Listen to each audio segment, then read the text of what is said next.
Ladies and gentlemen, we live to lawyer another day. Because of how absolutely something the legal system is in Khura'in, we lost our first case together with Mayim. But it seems like there's another murder to investigate, so for whatever reason, they are postponing the punishments and the sentences so they can properly process two unfortunate happenings. Hi there, James. Guys, good to see you back. What do I do now? I can't believe Maya and I were actually found guilty.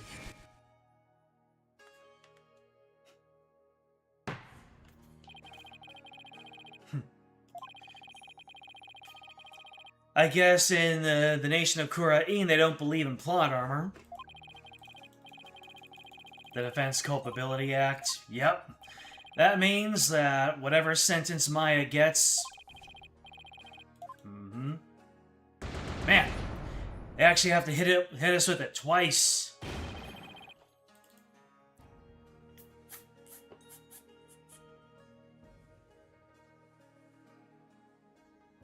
You may have done a Stardew Valley bad, that poor economy.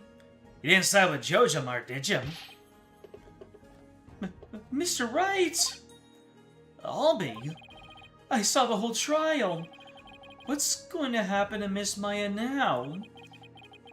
I'm worried about that too. Right now...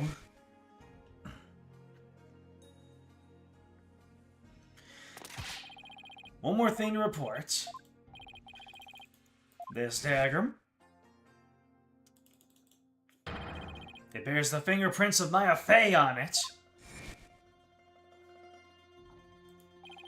Right now, I need to focus on the next trial. The murder of Acolyte Zealot, right? At least the jury is still out on that one, so to speak. The two murders are most likely connected. If I can get to the bottom of the Acolyte Zealot's murder, it might give me the ammunition I need to overturn Maya's guilty verdict. Let me help you investigate. I want to assist you any way I can. I appreciate it, Albie. We're talking about a murder. Yeah? But it's gonna be hard for a foreigner to investigate this on his own. You have a point there. Wish I knew what to do. Oh? I thought you'd be smugging it up, Rafa. Isn't that your benevolence? Princess Rafa? Oh, it is you again. The dead lawyer walking, guilty of abetting a murderer under the Defense Culpability Act. Alright, there we go. Thought maybe she was seeing a little bit of remorse, but nah. She still feels she's in the right. Hi there, Solaris. I see she hasn't lost any of her charm. Oh, or maybe. Why the long face? I thought you'd be glad I was found guilty under the DC Act. I am in no mood to take joy in your suffering. For I was unable to defeat you and had to leave the job to others. I see. So, she still approves of the way things turned out, it's just that she couldn't... Her insights weren't the one to take me out.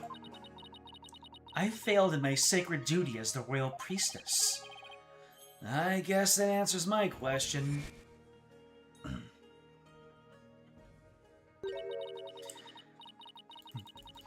Yes, you did misunderstand the voice of the Nitama. Again. KO!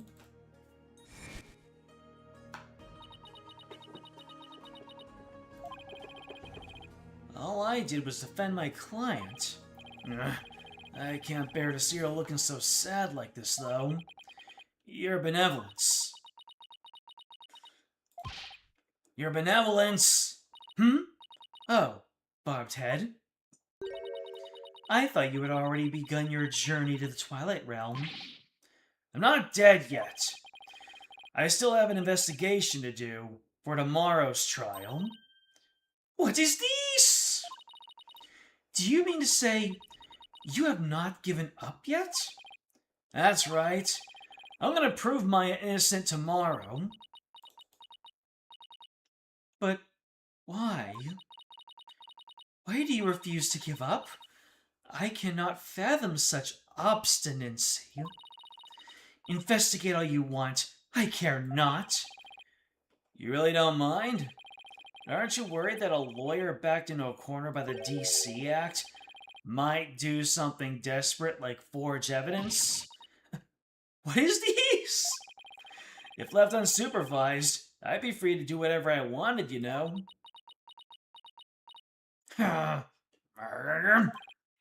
Okay, now see if she takes the bait. Yes, I see your point. Barbed head, yeah? I know what happened yesterday. You perpetrated some sort of fraud or other misdeed while I was not watching. Eh? That explains why I misunderstood the voice of the High Priest's soul. Yes, of course. That is the only explanation. I was just trying to cheer her up. Now she thinks even less of me. I must not allow you to sully our sacred Hall of Justice with your misdeeds ever again. Therefore, today, I will be monitoring your every move once more. I will not fail to spot your misdeeds this time. The moment I see anything out of the ordinary, I will send you straight to prison. And you, boy, do not throw your lot in with this foreign devil. But your benevolence? It's okay, Albie. You don't need to worry about me. I'll be back before you know it. But first, I should probably lighten my load a bit. Albie, would you mind holding on to some evidence for me? Of course not. I'm always glad to help. Unnecessary evidence unloaded onto Albie. A good old, evidence unloading. May the Holy Mother's blessings be upon you. Now then, the scene of the crime is the logical place to start. If I recall correctly, the body was found at the Plaza of Devotion. So let's get there. Looks like we actually have we still have a couple of areas. Are we gonna get any new locations in day 2? Let's see. Looks like the police are already finished their investigation. You'd think someone would be killed here. A place devoted to prayer. A body outline and flowers. Did someone leave them here in memory of the deceased? And there's something different about the prayer flags today. As the High Priest's disciple, Acolyte Zealot was utterly devoted to his training. First the High Priest, and now his devoted disciple, Maya Fey will pay for this. As I keep trying to tell you, Maya has nothing to do with any of this. And you can prove this how? What do you think I'm doing here? Gathering dirt and dust for the trial? You and your smart mouth. This is precisely why you and your lawyerly ilk are so reviled. Hey, Mr. Wright. Emma. It's that detective from your country again. Eep.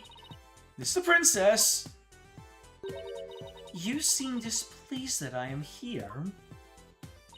Oh, no. Don't be silly. Mr. Wright, I'm, so sorry what happened to Maya. It's not your fault, Emma. You were just doing your job. If I had just done mine... Mr. Wright, it's no use crying over spilled milk. Would you mind telling me what you know about the murder? Or, it's do or die in court tomorrow, and I mean that, literally. Gladly. I'll help in any way I can. Remember, I have my eyes on the both of you, so see to it that you commit no misdeeds. course not! I'm talking to a professional here. I was expecting the snack ooze to come out. Let's see. How about starting with an overview of what happened? Sure. The victim is Puré Zealot. He was the High Priest's disciple. His body was discovered around noon today, right after the rite wrapped up. So, during the High Priest's murder trial. That's right. Apparently, he'd been here praying since the day before the rite even started. Talk about serious devotion. Yeah, I barely lasted a few minutes. This is a picture of Mr. Zealot's body. Oof!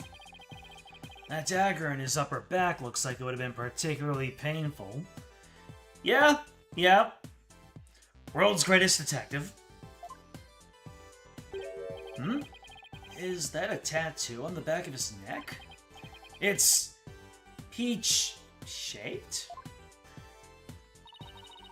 Everyone started leaving when the praying was finally done, but the victim remained bent over in prayer, and when they went to check over on him, they discovered he was dead, right?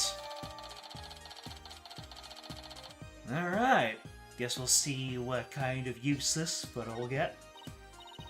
Yes, the estimated time of death is May 9th, sometime between the start of the rite and the discovery of the High Priest's body. In other words, we believe the crime took place during the purification rite, and the murder weapon was the same ceremonial dagger that killed the High Priest. The prosecution believes Maya came down the stairs after killing the High Priest, and then stabbed Mr. Zealot with the same dagger. Circumstantial evidence does point to Maya, but... what about the cause of death? He apparently died instantly from the dagger that was left thrust upon his upper back. Here's the autopsy report. The cause of death was a spinal cord injury. Estimated time of death, you say? How do you know such a thing? I want to know. Well, Barbed Head, out with it. Oh, so the Princess of the Spirit Medium Kingdom is interested in forensic science? I have no interest in science, forensic or otherwise. Nevertheless, I will someday be queen. As such, it would be wise to know what silly things the common folk believe in. Nothing silly about it. I'll have you know, even Prosecutor Sadmati holds forensics in high regard. Does he? Perhaps I should not estimate the power of science. Still, I suppose it is nothing much compared to the divination seance. It really doesn't have an adorable bone in her body. Emma, I think she's actually interested. Would you mind explaining it to her? I guess I have to now. Okay, there are many ways to estimate the time of death. The most well-known method uses the change in body temperature. Interesting. Body temperature drops at a steady rate from the moment a person dies. That means we can tell how long someone's been dead by measuring their temperature. I see. That was quite enlightening. Barbed Head, present your forehead now. What? Why? You feel just a little over 95 degrees. It seems you are not dead yet. Of course I'm not! It was but a jest. After all, you're still the dead lawyer walking. I've failed to see the humor in any of this. Were there any witnesses? So many people here at the plaza, you'd think somebody would have seen something. You'd think so, wouldn't you? We haven't found a single witness. How's that even possible? Because everyone was bent over, utterly devoted to prayer, naturally. Oh, right. The back-shattering pose that nearly killed me. Still, you think someone would have noticed something. I thought so too, but with the monk's scarf he had on, no one could see the dagger in his upper back. Plus, everyone was so absorbed in prayer they didn't see or hear anything. I can't believe this. What you choose to believe is your choice, but the fact remains there were no witnesses. However, there is one piece of irrefutable evidence: the dagger. Sadly, yes. Tell me more! Could you tell me about the murder weapon? The killer used the Warbad dagger, the legendary weapon of Lady Khura'in. It was discovered impaled in the victim's upper back. The accused's fingerprints were found on the dagger, were they not? Yes, they were. Dagger modeled after a warbad, said to have been used by Lady Khura'in. Unfortunate. With such irrefutable evidence, there is no questioning the accused's guilt. Not so fast. What about a motive? I had no reason to kill Zealot. What do the police think about this matter? Alright, what's our motive? I had no reason to kill Acolyte Zealot. So you say, but let us now hear what the police think about the matter. The police believe Maya is the Lady Khura'in figure who has been battling the rebels. And since Mr. Zealot was the disciple of the High Priest, who turned out to be a rebel, he too was likely a rebel, and therefore met the same untimely demise as his teacher. Yes, that is how the police currently view this crime. There's no way Maya is that Lady Khura'in vigilante. I agree on a personal level, but the police are just going with what today's trial concluded. I really blew it in court today. Alright, let's scope out. Acolyte Zealot died bent over in prayer. There's no trace of blood on the ground, though. The fact that there's so little bleeding could mean it was a single stab to a vital point. Not that would have been very difficult, considering the position he was in. What about these? These flowers are left here in memory of Acolyte Zealot? What are they called? They are known as Namanda, and they are given to express sorrow when a life is lost. It seems offering flowers in memory of the dead is a universal practice. Ooh, alright. More evidence.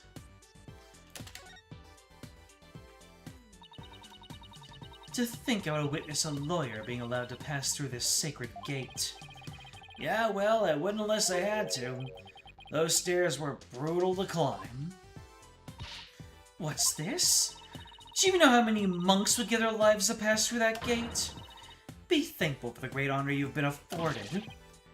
Yes, your benevolence. So, what's different about these flags? Albie said these are called prayer flags. The prayers written on them are carried throughout the kingdom by the wind. Now, if I were to pray for something, it would be for me not to get dragged into any more trouble than I already have been. Bit too late for that.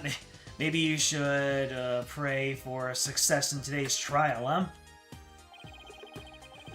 Acolyte Zealot was killed in a prayer pose. His head bent over like that. The last thing he must have saw then was this rug. It is a prayer rug woven by devout monks. May the Holy Mother's blessing be upon his departed soul. It's strange that there are no bloodstains, though. Perhaps it was so cold his blood froze. Or perhaps it was absorbed by his vestment. It is pretty cold. Maybe the blood really did just freeze inside his body. Nothing else to find in here. Let's see, we got the gate, we got statues. Oh, the more slipshottily tied one. This player, I keep on trying to say player frag, looks much newer than the rest. Benevolence? What does it say here? The dearest wishes of our subjects are written upon these prayer flags. Reading the prayer of others is considered rude. But if you must know, it says, at the usual spot, bring grub, the key to... That is one of the more direct and practical prayers I've ever seen. I wonder if it's even a prayer. Yeah, some writing on it. Okay. That message on the prayer flag seems a little weird, but I think I've seen everything there is to see around here. You have not found or heard anything of particular worth. Are you ready to give up? No, I'm not calling it quits yet. Does it look like you have any hope of winning, Mr. Wright? Emma, I can't really say at this point. All I know is I have to keep investigating. What are you two sneaks up to? I would advise you to get back to work if you are done here, detective. Otherwise, I will report you to Prosecutor Salmani for dereliction of duty. I'm going. Well, see you later, Mr. Wright, and good luck. I should really pay a visit to everyone in every place connected with this case. Alright, looks like I get a little bit of free roam, so guess we can just start off at the top. Never mind. You know that if you have if your assistant is right there and nothing new happens, that there's nothing going on. Nope, nothing in the bazaar either. Alright, then I guess we'll visit the inner sanctum. Oh, nothing new here either. Alright. Well, that simplifies matters, doesn't it? Priest house. Hello. I'm sorry to bother you again, but... Oh, it's you. Barbed head? You are not contemplating casting suspicion upon Lady Belieb, are you? She lost her beloved husband, and now Acolyte Zealot was like a son to her. Of course I'm not. But since she was close to both victims, I wanted to hear what she has to say. Very well. And then there's the fact that Lady Khura'in didn't attack Mrs. Inmate. That probably means she isn't a rebel. Is this about poor Khura'in? Well, I'm sorry, but I don't think I can talk about that right now. But what about Maya? She's innocent. Maya? I heard she was found guilty. First my dear husband, and now Khura'in? Miss Inmate, you don't really believe that Maya's the killer, do you? I don't know. But that was the verdict. So what else can I believe? What am I to do? The verdict's already reached in your husband's case, but the truth of the matter is yet to be found. How can you be so sure? Because I believe that Maya is innocent. That is all I have right now. My faith in her. So please, help me understand what happened. So you're defending her based solely on faith? Even though you'll be punished for abetting the accused? That's right. All right, then.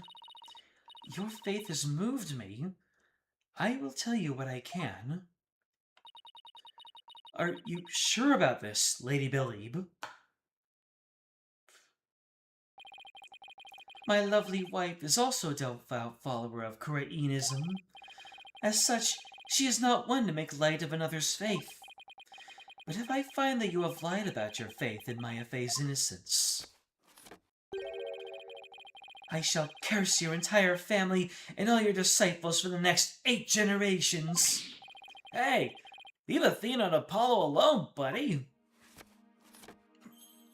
Like how he says buddy as if he's talking directly to Tarust. Yep, let me do that. I want to talk to you. How did Acolyte Zealot end up living here as your husband's disciple? About 2 years ago, my husband was at a spiritual retreat in the mountains. He came across Parade collapsed on the ground. That's when he brought him here.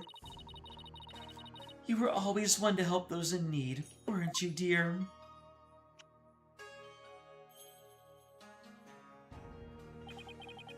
And he'd been living here ever since? About 2 years ago. That is around the same time I arrived in Khura'in. Yes, he was born in a poor village and had nowhere to call home. My husband felt pity for the boy, so he took him in as his disciple. But not only as his disciple, he was like a member of our family too. I see. If this were Acolyte Zealot lived, there might be something I could learn about him lying around here. Alright, let's do some examination. Let's see. Oh yeah, I should ask her about that. Buckhead, it appears you are quite fond of rummaging through the garbage. That you can either make a murder of Sonic the Hedgehog joke here, or you can make a Honkai Star Rail joke. I just thought there might be some other important piece of evidence in here. Oh, is that right? Look, I'm not doing this for fun. Really. Doesn't look like there's anything else of interest in there. Alright, what has been changed? A photo of the High Priest, his wife, Acolyte Zealot, and Maya. And Maya's got her keychain. Since Maya's in it, must have been taken the day before the rite, and I should ask Mrs. Inme about it.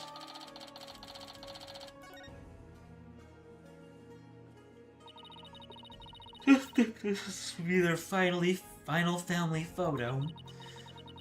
That no-good Maya Fey has some nerve.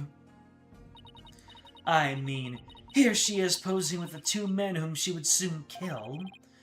I beg to differ. I see this photo as proof that she didn't kill them. That smile of hers does not fool me.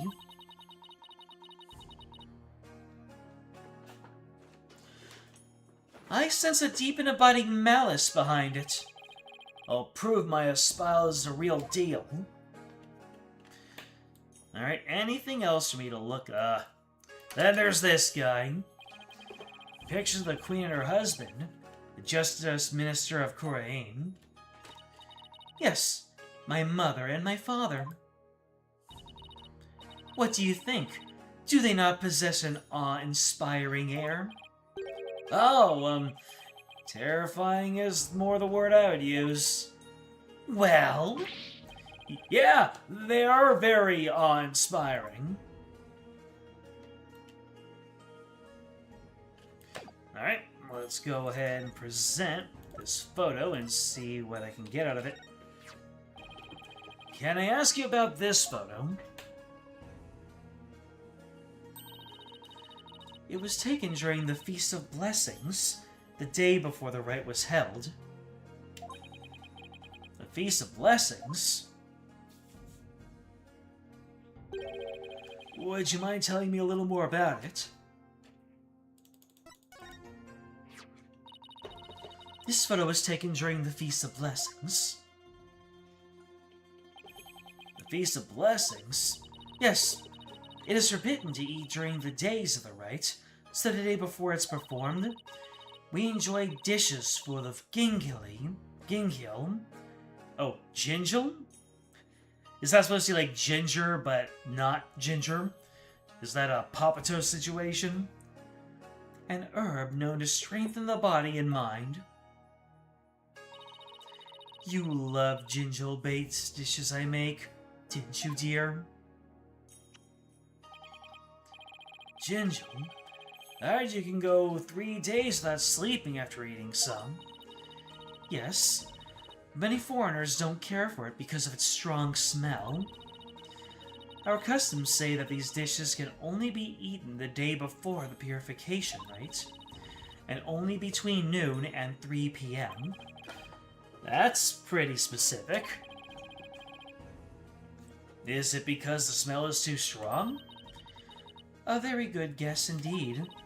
It is to ensure the smell is gone by the time Lady Khura'in is welcomed the next day. Wow, is it really that strong? Come to think of it, the evening before the murder, the overwhelming odor was all over town.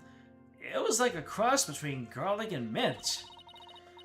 After the Feast of Blessings, Ur'haid went over to the plaza to begin his supplication. I never thought that would be the last time I would see him. What was Maya doing at the time? Shortly after Khura'in left, she went to the temple to prepare for the rite. I don't know what she did after that.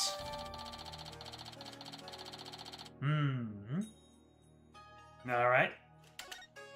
You got a statement, folks. So, Accolade Zealot went out to pray the afternoon before the rite. According to the newspaper, on the day before the rite, the plaza was so cold, the whole place had iced over. Khura'in always prayed a lot, far more than anyone I have ever known. He was a devout young man whose faith was twice as strong as others. I don't know why, but that's kinda intimidating to me. I thought I'd have made some progress by now, but I haven't come across any particularly insightful information, even here. You seem disappointed. Miss Inming, is there anything else you could tell me? Forgive me, but if I keep thinking about those two any longer... Barbed head. Yes, I understand. Thank you for your help. I'm sorry to have troubled you. We have paid a visit to all the people and places connected with the case. I think it's about time you prepared yourself for the inevitable, don't you?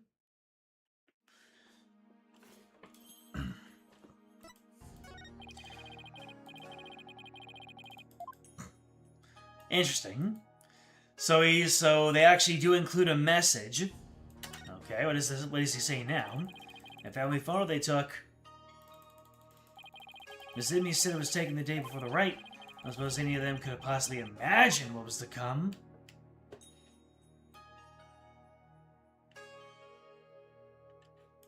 Alright, so they actually do give me a warning if I am wasting my time. Can you tell me about this ransom note? Ah, so she has nothing to say. She's so focused on her husband. Ah, gotcha. Alright, let's see what else we can find here. Anything in the inner sanctum? Nah, brother. Anything new in the Plaza Devotion? Nah, brother. Anything in the Bazaar? Nah, brother. The Temple? No, sir.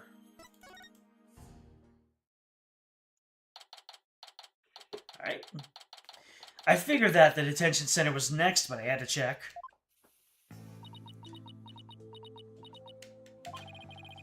Maya sure looks tired. I'm so sorry, Maya.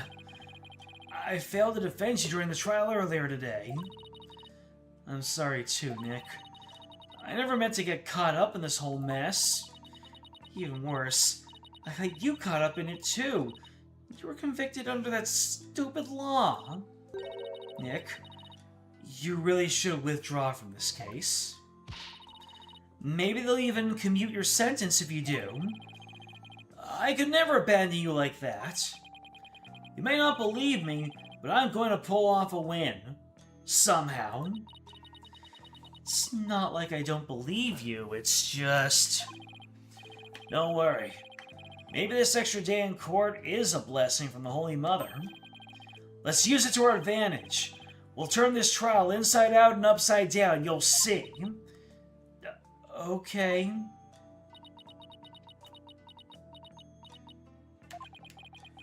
You're awfully quiet, Your Benevolence. It is only a matter of time until your executions are carried out. I simply thought I would allow you to get a good talk before you depart from this world. Sorry, we're not giving up yet, and we won't till the bitter end. There's no need to put on a brave face. Your fates were sealed with today's verdict. Worry not of my Un-Fey. The Twilight Realm will cleanse the taint from that neophyte practitioner's soul. Then perhaps the Holy Mother may finally forgive her. Wait, was that her attempt at comforting me? Barbed head, further resistance shall come to naught. Stop your desperate struggle. Accept the judgment that is passed down upon you. He obviously doesn't know me very well. Then, perhaps, your sentence will be commuted and... Hold it right there, Your Benevolence. Why do you always have to be like that? Maya, what are you... What is the matter? I was simply showing some mercy upon your souls. Nick here is risking his life to defend me. And that is why I told you it would come to... No, it won't. Nick is just doing what lawyers are supposed to do. He's defending his client no matter what. Enough. There was no place for lawyers in the Hall of Justice. For we have the divination seance. But your insights were wrong.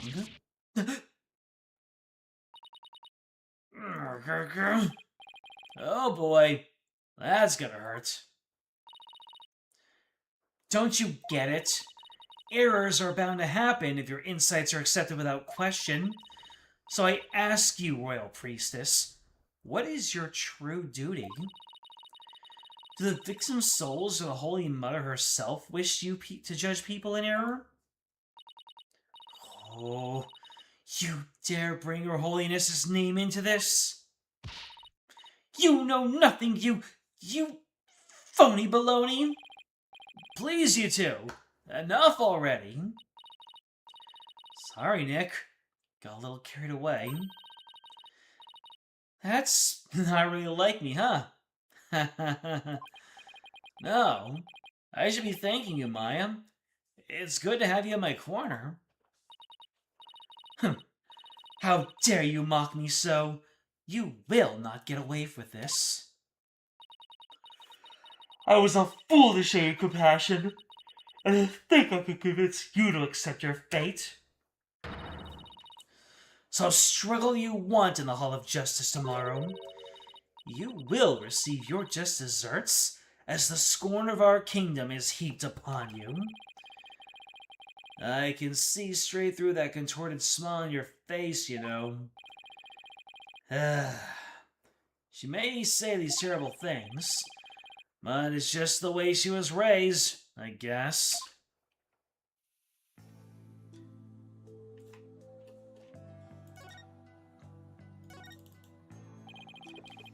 Could you try to remember what happened one more time? I've been trying as hard as I can, but I can't seem to remember anything from the middle of the ride onward. Oh, right. You suddenly fell sleepy, and everything after that is a blank. Even so, I didn't kill anyone, and I am not the one going around dressed like Lady Khura'in. Although it's kind of cool to think there's a mysterious female vigilante out there. Right.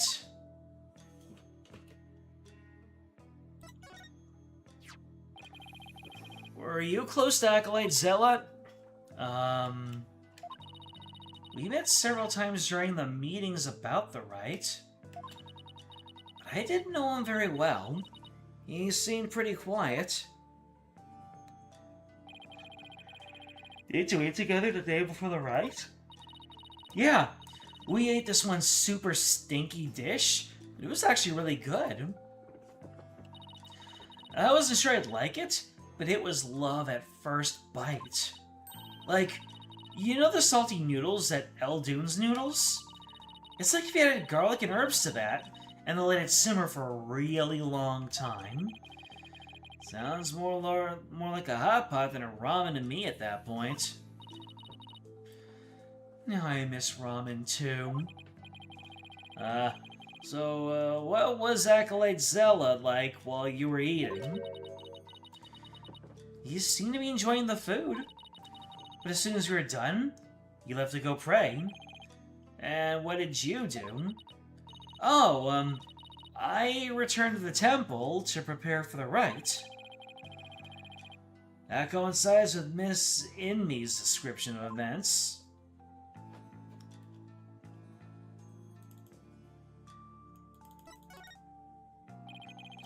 Any idea who might be pretending to be Lady Khura'in?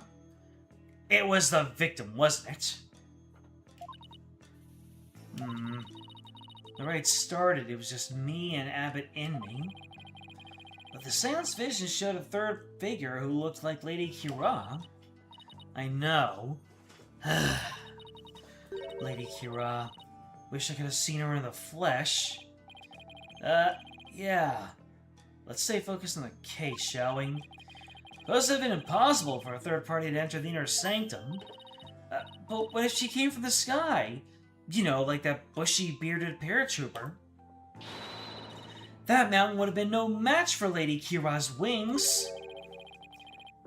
That's from the Plume Punisher TV show, right? How did you know? Because the Lady Khura'in doesn't have wings. Oh, I got it this time. There must be a secret room with a secret door at the inner sanctum. Did you know there are 88 secret Plume Punisher bases here in Khura'in? Will you please stop talking about the Plume Punisher show for a sec, Maya? I guess so. Keeping it real is much harder than it looks.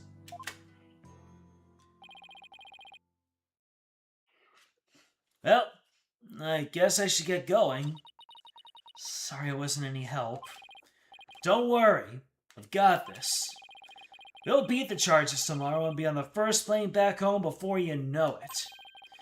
Then, we'll go grab dinner at Eldune's, or your favorite burger joint. You pick. Sounds good. I think I'll get the extra large Hamburg steak topping on my salty bowl. Best of both worlds.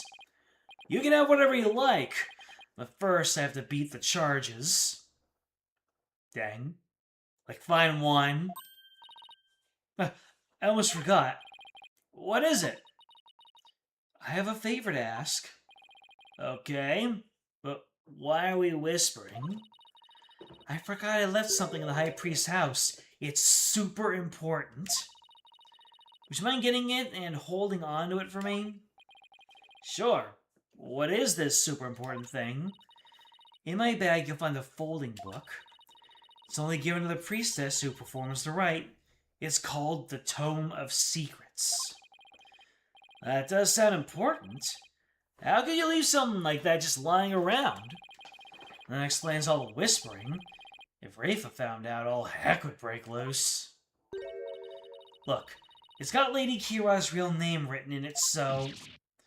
Ooh, don't tell anybody I told you that. In fact, just forget I said anything at all. It's supposed to be a secret. The Tome of Secrets contains... secrets. Imagine that.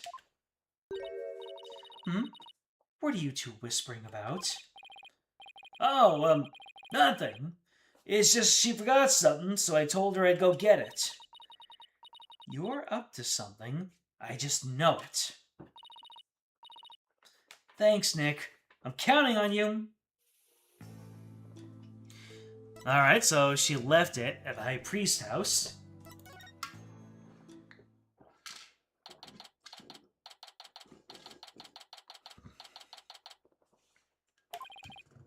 Hello? Anybody home? No answer. Miss Amy's probably out right now. Well, just get what I came for. I'm watching you like a warband, barbed head. You better not steal anything. Never do anything like that. Just here to get what I asked for. Then get on with it. At least you stop interrupting me. Alright, there's the bag. I'm guessing if I pop that open, I'll find my folding book. Oh. I did not fill this up.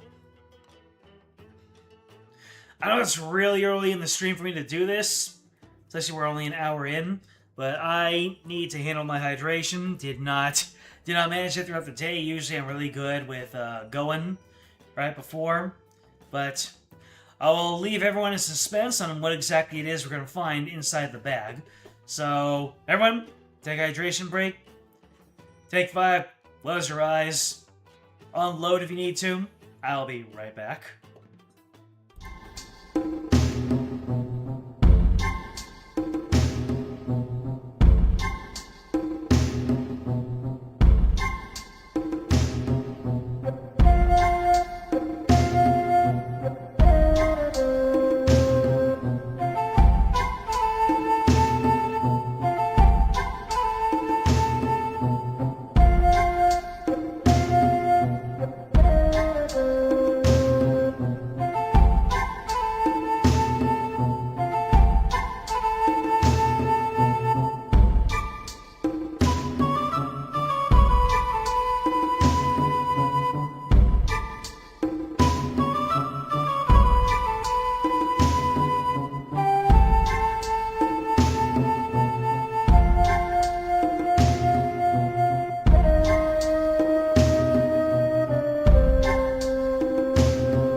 Thank you as always for waiting. I see Matthew has arrived. Hello, Matthew, and thank you very much for 9 Kings. It's a very, very pleasant to see. Getting a head start on everybody for the gifts. Very much appreciate that. I'll have to take a look at that. I never look the other way from a birthday game. Haven't done it yet. But for right now, we are here in the head priest's home. Picking up something important from Maya's bag. Quite possibly, it could be the one thing that blows this case wide open. So let's take a gander. Ah, here's Maya's bag. Thank you all for all the welcomes back. What is that strange patch on her bag? It's the Steel Samurai. He's the hero of an action hero show back in my country. Yeah, the real jams. It's actually Maya's favorite show. He's got all sorts of merchandise related to it. I see. He looks striking similar to the Plumed Punisher. They are similar, but the Steel Samurai definitely came first. I see. How interesting. Rafa seems genuinely intrigued. There must be a common thread between Plumed Punisher and Steel Samurai fans.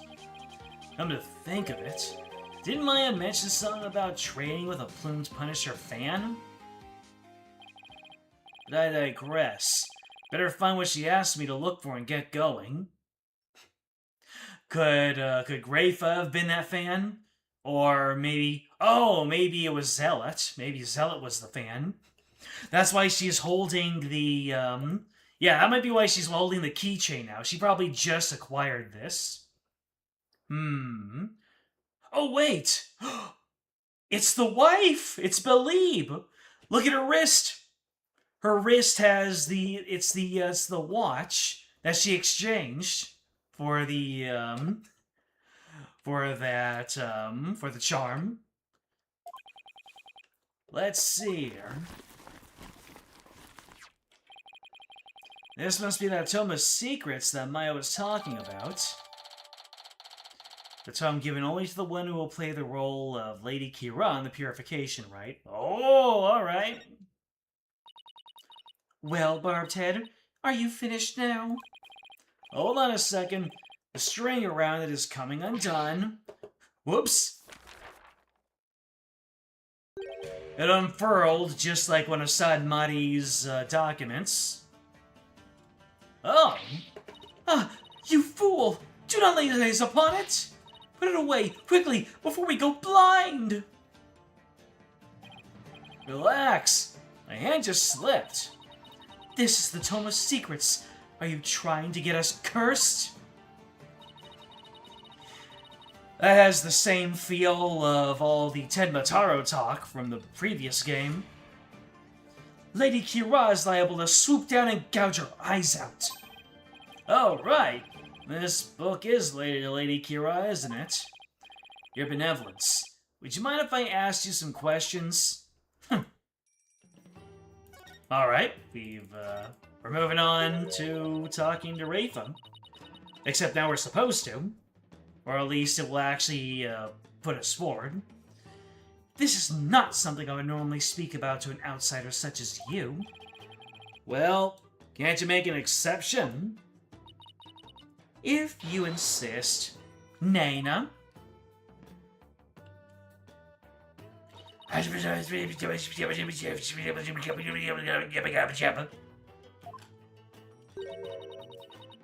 very important tome is bestowed upon the priestess in the Purification Rite. Gulp. Very important. What's written inside?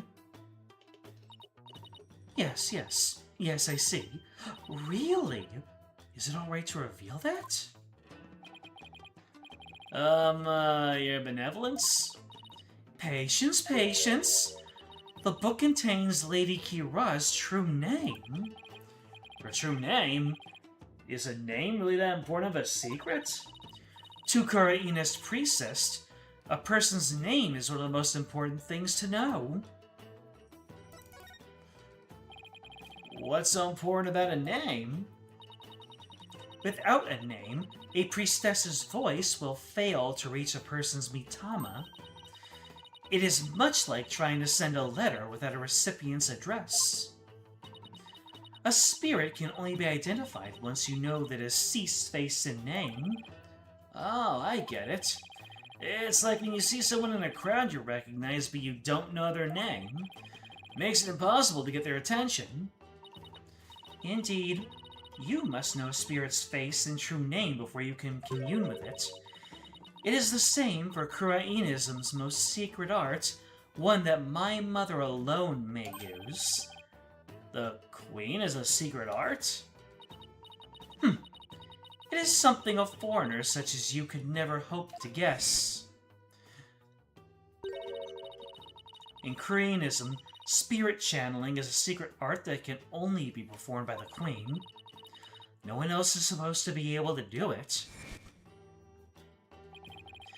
I should pretend this is all new to me. Besides, I get the feeling she secretly really wants me to tell me all about it. Oh, your benevolence! Tell me about this never-before-heard art!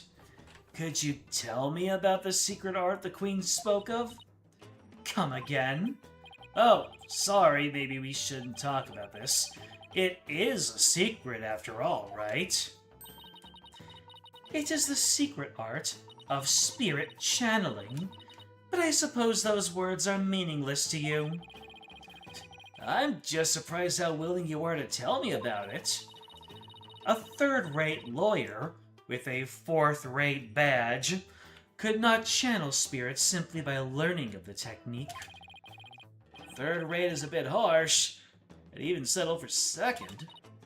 What is it? You have the look of a tentacled hag frog upon your face. What the heck is a tentacled hag frog? Spirit channeling. That's where a medium lets a spirit possess her body to return to our world, right? Well now, I see you have done your homework. Oh, I guess I studied a bit. With the power of spirit channeling, one can bring back even the most ancient of spirits. It is quite a magnificent power, is it not?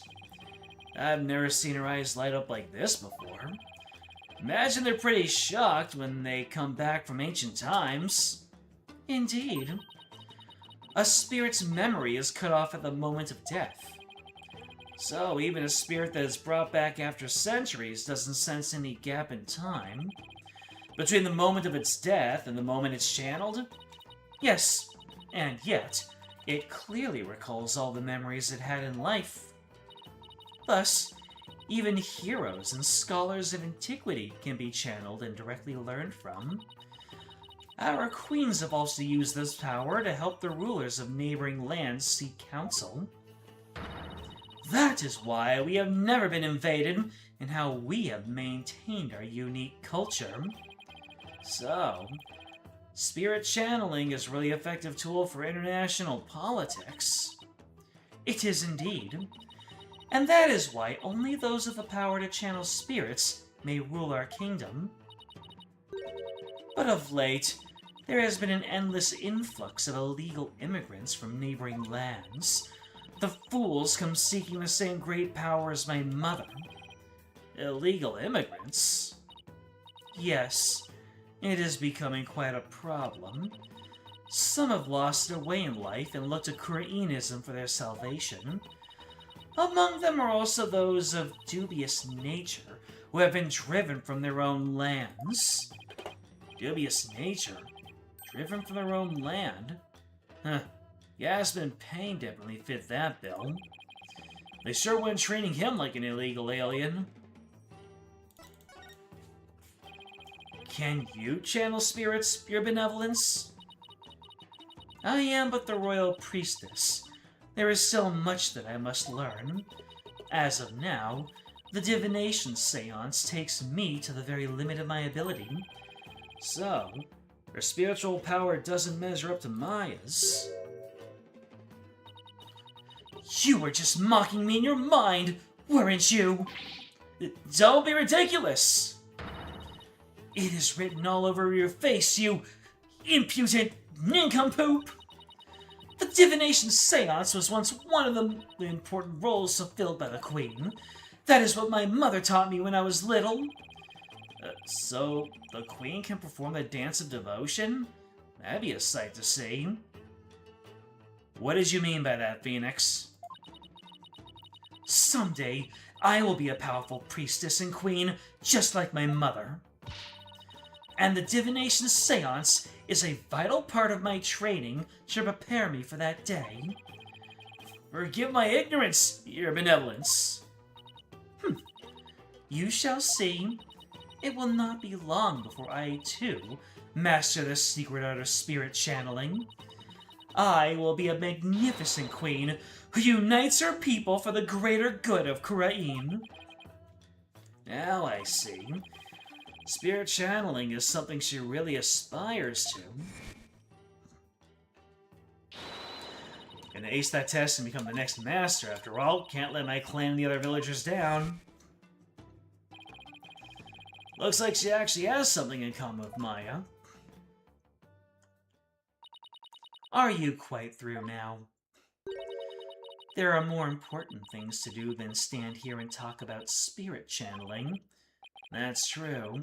Doesn't have anything to do with this case, as far as I can tell. Or does it? If the Queen is a spirit medium, are you about to suggest that my mother was channeling Lady Khura'in? I guess she saw that one coming. Lawyers are indeed a witless breed. On the day of the rite, my mother was engaged in other duties at the palace. Of course. My mother's a very busy woman, and the idea itself is preposterous. Do you truly believe the Queen of Khura'in would personally battle the insurgents? This is precisely what makes you third-rate. Imagine the words third-rate echo in the air. No! Another dead end. This is bad. Anyway, I need to continue looking for leads, so... Over there! After him! Don't let him escape! What is all that racket? Thank you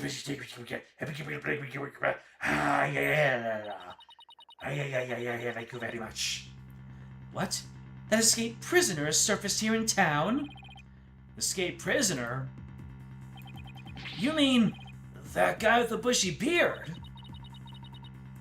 There's no reason to panic. The police are on his trail. He's no longer a suspect. He might know something, considering he's at the scene of the crime.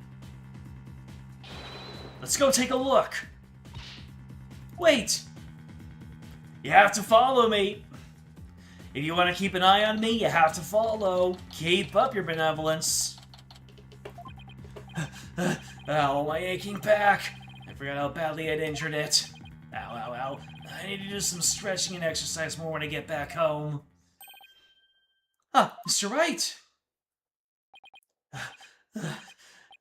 Hey, Albie.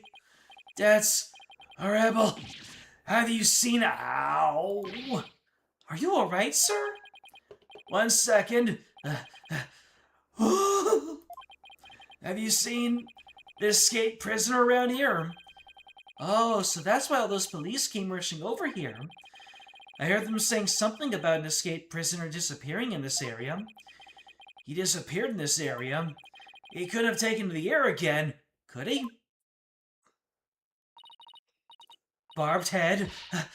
I told you to wait. It's too dangerous for you around here, Benevolence. Mr. Rebel could be lurking nearby. What sort of princess would I be if all it took was an escaped prisoner to frighten me?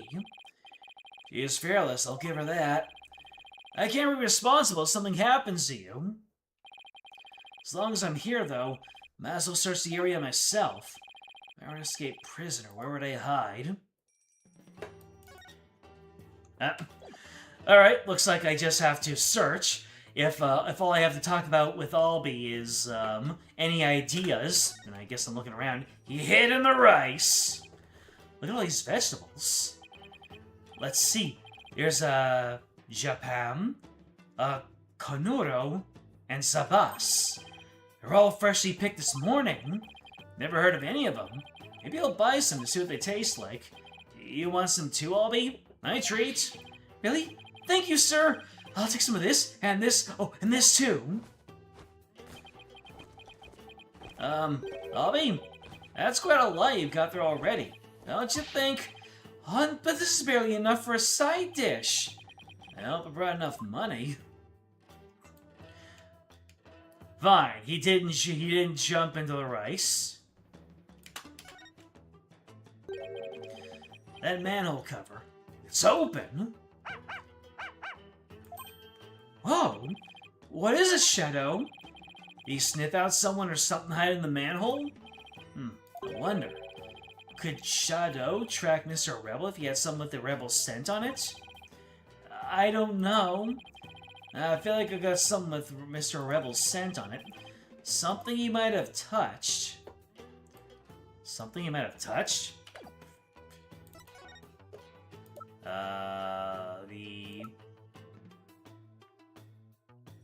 Oh. Let's see. Could it be Lady Kira's warning?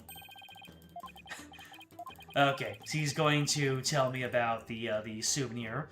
But, so let's see. We got the autopsy report, we got the newspaper, that's my statement. So we know that That's a Rebel did not write this note, or at least he didn't pull it together.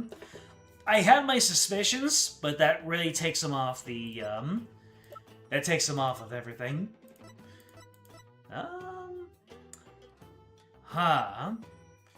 Oh, the one with the plans on it. I gotcha. Here, Shadow. How about this? I hope it works. I think he's picked up a scent. There he goes. You mind if I borrow Shadow for a bit? By all means. I had no idea you could do this. Yeah, go get him, boy. Your benevolence. I'm heading down the manhole now. It could be dangerous, so please wait here. Wait. Don't worry, I won't commit any of those misdeeds you're so worried about. That is not what I fear. There may be a vicious insurgent lurking down there. Oh, are you worried about me? No. I was simply wondering why you would go to such lengths in your investigation. After all, if you would simply withdraw from this case, they might commute your sentence. Say commute your sentence one more time, Your Benevolence. One more time. I'm doing this to prove Maya innocent. But how can you be so sure of the accused's innocence? She has already been found guilty.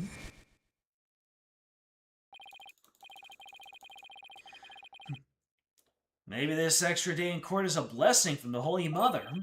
Let's use it to our advantage. We'll turn this trial inside and upside down, you'll see. Okay. I believe in her. If she says she's innocent, that must mean she's innocent. Lawyers must trust in their clients to the bitter end. That's just what we do. You lame brain. Do what you will. She's getting inspired. She's getting all sun about it. The truth is coming through. Well, going in. Let's go, Shadow. Be careful. Good boy. The best boy. Now I know what the stenographer notes were talking about. Wait, come back here. It's pitch black down here. Can't see a thing. No.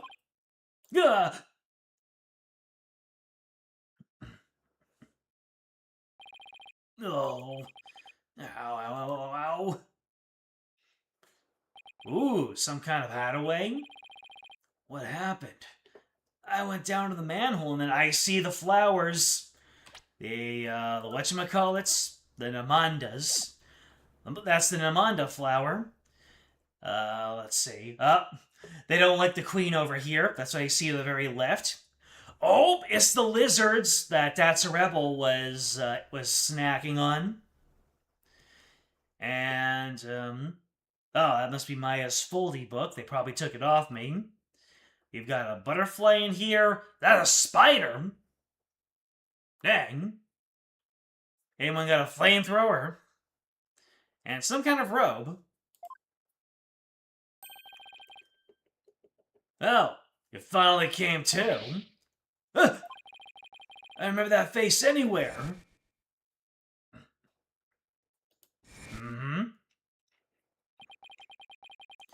And that dragon symbol in his armband. That's the mark of the rebels. There can be no mistake. It's him. That's a rebel! And his name is That's a Rebel.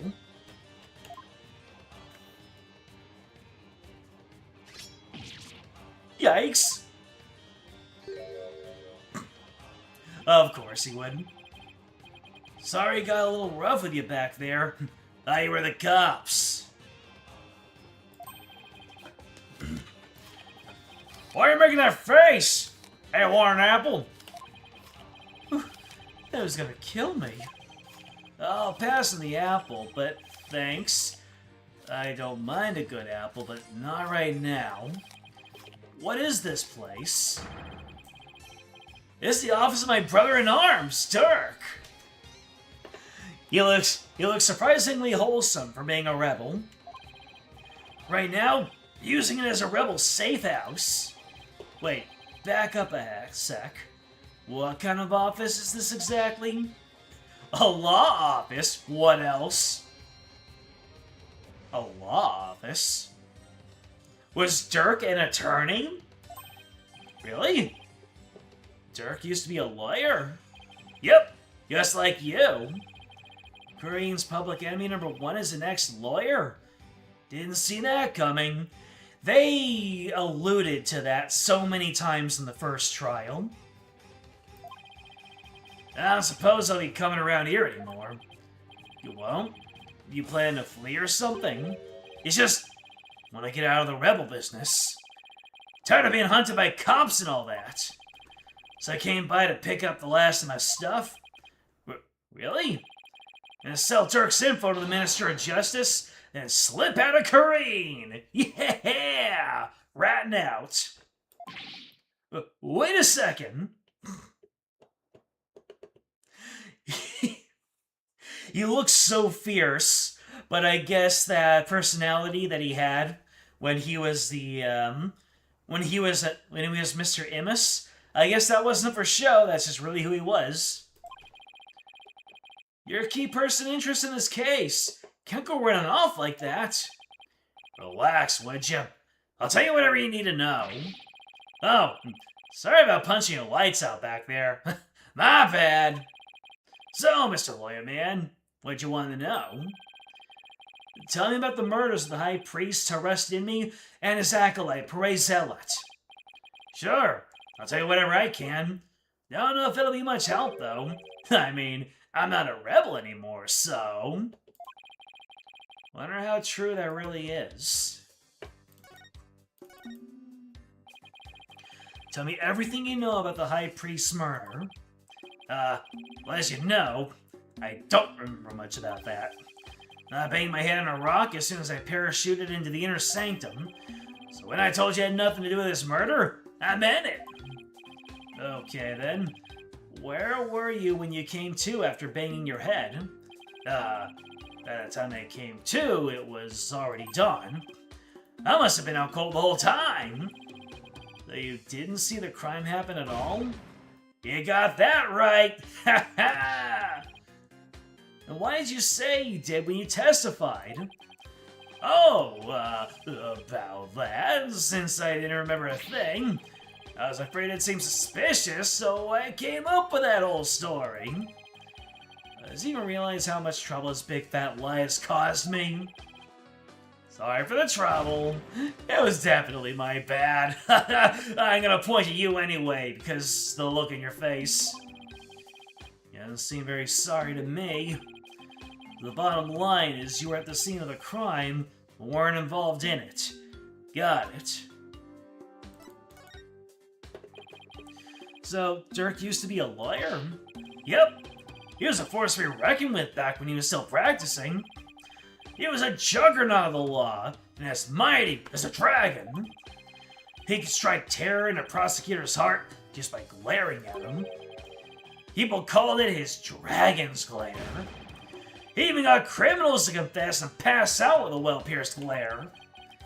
You gotta be kidding me. Most important of all, he would never surrender. He'd fight for the accused no matter how the odds were stacked against him. Is that what you mean by the will of the dragon? Yep, that would be it. Actually, your work in court yesterday was mighty impressive too. You didn't give up, no matter how hard of a beating it took. Not unlike Dirk, I might add. Oh, thanks. Even if a big part of that beating I took was because of you.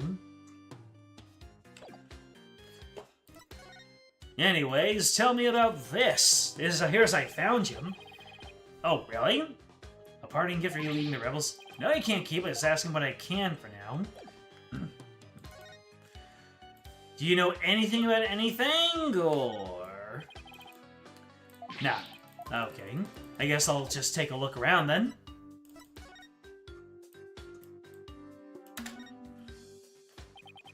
Incense and white flowers. Flowers are still fresh. Must have been put here maybe today or yesterday. Did you put these here, Mr. Rebel? Something wrong with the flowers? Oh no. That's a traditional thing here in Khura'in. Pay it no mind.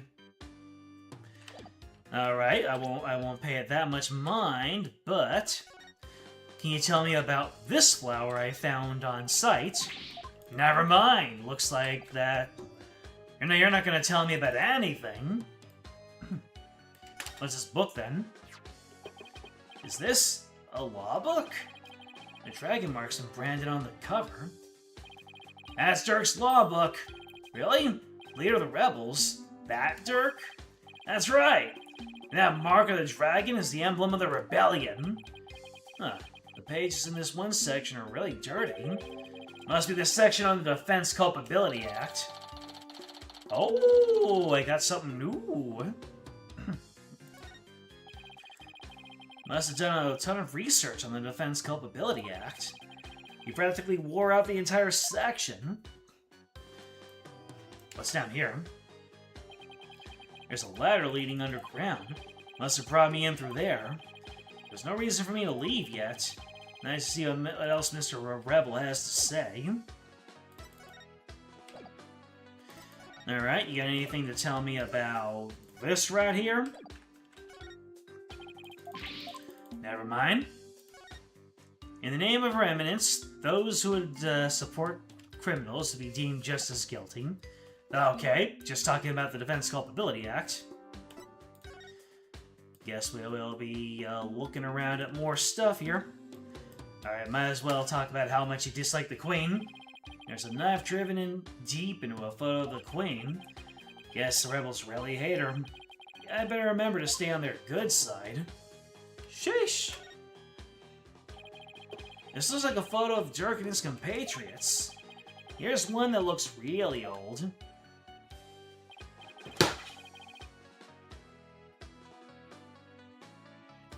Wow, this was taken about 20 years ago.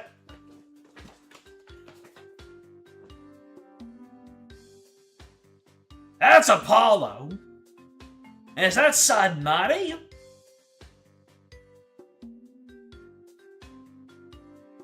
I was joking, half joking, about Sadmati being a hidden best friend or brother.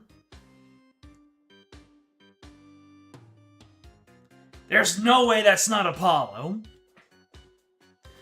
So, and is that Dirk? Is Dirk the is like, what? Is the... But I thought that Shoddy Smith, or whoever, yeah, I thought that Shoddy Smith was Apollo's father. Unless there's a brother from another mother. Are they cousins? Or maybe they were best friends, but I don't know what to do with this information.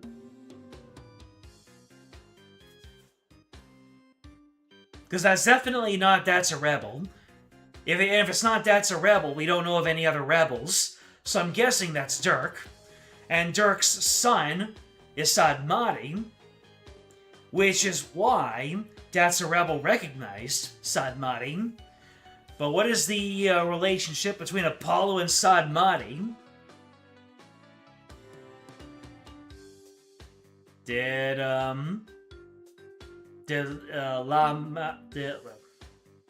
Miroir? Did she have another husband? That's one of the plot twists an old Countdown spoiled you on? I see. Play on and find out how this all pieces together, that's all I can do. So really, the intention is to just have people thinking, I have no idea what to do with this information. Alright, we'll keep on playing. Sheesh, what is going on? Is Apollo related to everybody? Is he Emma Sky's second cousin twice removed? Is he secretly is he secretly Phoenix's grandfather from the future? Sheesh. Those are Dirk's sons. You know, I really should keep on playing around before I just start heaving out these wild mass guessings. Really? So this rebel Dirk in the center doesn't look so evil. And both his sons look kind of familiar. The one on the left is Yudi. Oh, but you know him as Prosecutor Sadmati. Prosecutor Sadmati is Dirk's son? And he is! Yudi was once a rebel too. He used to really respect his old man, both as a father and a lawyer. Then why did he become a prosecutor? Being a lawyer in this kingdom is the same as signing your own death warrant. On the account of the Defense Culpability Act, right? Yeah, that's why Yudi decided to be a prosecutor instead. He wanted to spark a revolution from the inside, so he dove right into the enemy's den. I never would have guessed it, looking at him now. You can say that again. Dirk is battling to change Khura'in's legal system. The will of the dragon spurs him on. Y'all thought Yudi was taking up the mantle to carry on that will too. You're sure he'd help overthrow Khura'in one day, but as you've seen, he now uses the law to do her bidding. Dirk's been beside himself. Oh, he no longer carries the will of the dragon in him, huh? What would happen between father and son for it to come to this? What about the other child in the photo? That's Dirk's adopted son, but he's gone back overseas. Oh, adopted. I gotcha. Didn't La Miroir hide Apollo when the heat was really on? So I guess Dirk was the one who took him in. So they're not actual brothers, they are adoptive brothers, still brothers. His name's Apollo. Apollo? Wait a second. That bracelet. It really is Apollo. He was a rascal, that one. And his voice could shake the entire room. I imagine he's out there raising high hell somewhere. Yeah, I'm sure he's doing just fine. Considering how far he's come, Mr. Rebel's description really doesn't do Apollo just... His description doesn't really do Apollo justice. Mods? Where's my mods anyway?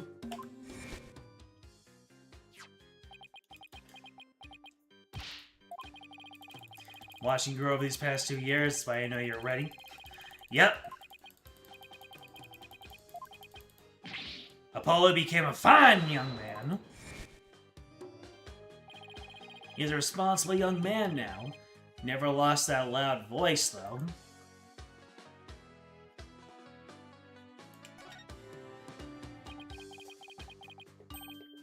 What are these things hanging here? Lizards? If so, they're pretty big. Those are sewer lizards. We call them that because they live in the sewer. They grow bigger than your average lizard, which makes them fine eating. Wait, you eat these? What else did you do with them? Here, try one. Pass. I'll definitely pass. You're missing out on fine treatment, man. Somehow I think I'll live without it. You guys get electricity? Yeah, the power goes out occasionally. That's pretty inconvenient. You're telling me? Sometimes it goes out for an entire day. What about the stuff in the refrigerator? Well, just see for yourself. Forget I asked. I'm afraid of what I might find. There are bowls and platters of food here. They're still warm, as if this was all recently prepared. You must have a pretty big appetite, Mr. Rebel. Guys as big and strong as me got even bigger appetites, you know. But you just fled from the police. I don't know you could eat this much after all that excitement. Sorry if I offended you. First, let's start with an appetizer. Where's he getting all these apples from? Try me a solar man. Got plenty of solar lizards, too. Thanks, but I already ate. Well, gotta start packing. Who knows when they might catch up with me if I don't scram soon. Please wait. I still need to ask you something. Go ahead, shoot. What are you rebels trying to do? Why were you at the Inner Sanctum in the first place?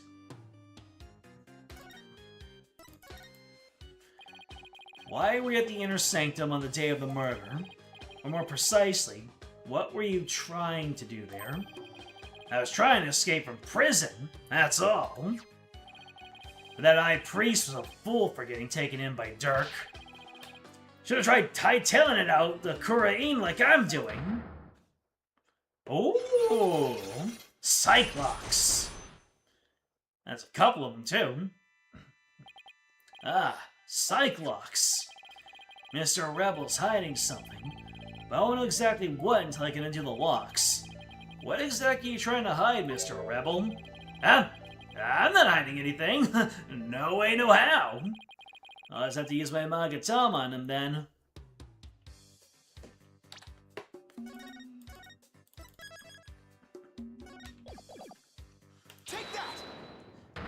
I wonder if I have all the evidence that I need. Usually, you have to explore around a bit, but maybe they streamlined it for this one. I'm gonna ask you again. Why were you at the Inner Sanctum on the day of the murder?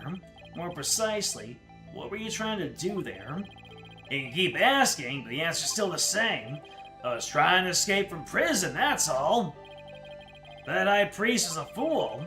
He fell for Dirk's line and sold his own country out. How can you say such things about him? He hoped to escape, didn't he? Don't you even care about what happened to him? Nope. I was just getting out of the rebellion anyway. He should have opened his eyes. Never stood a chance against the Khura'in regime. Hang on. Do you really believe what you're saying? Didn't the High Priest's death really hurt you on the inside? Like I just said, couldn't care less about the whole thing. I beg to differ. This wouldn't be here in this room if you didn't feel a thing. Is it the flowers?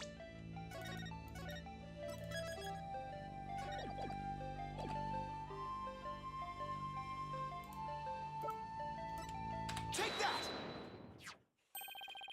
I heard these flowers are offered in memory of the dead here in Khura'in. The High Priest's death hit you hard, so you've been grieving here alone, haven't you? Well, Hey-ho! Those flowers don't mean anything. It's just a Khura'in's way of saying goodbye. Why, the fact you're mourning his death? You're reading into this too much.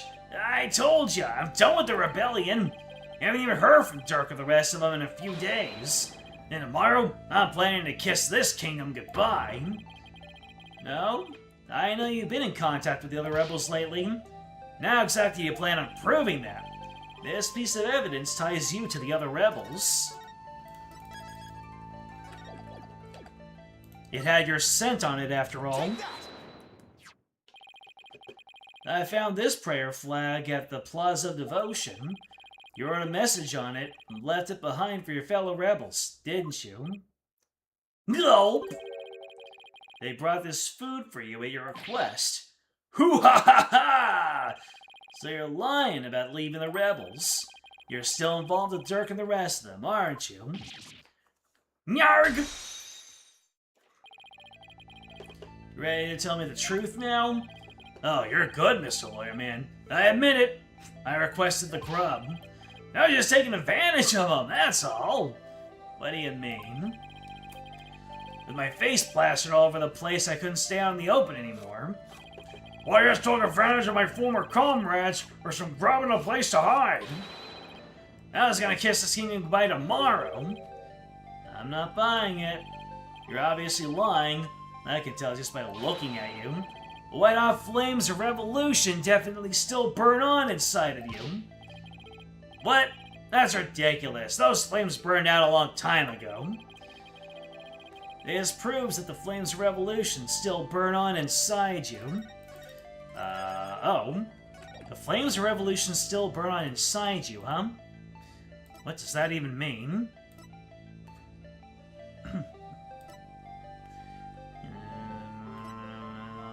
Autopsy report said it had been used by Lady Khura'in.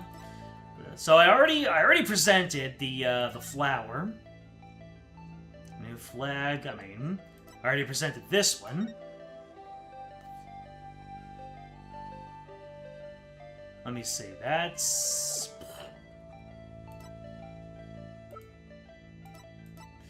a warning from Lady Khura'in. I have it in me. Only someone capable of entering the priest's home could have delivered it. Arrest autopsy report, Maya's statement. Water was already stained red. So the inner sanctum photo. What actually proves that the flames of revolution still burn on inside of him? The priestess acting as Lady Khura'in's representative must know her name. That name is Imsan. Speaking this name is unforgivable.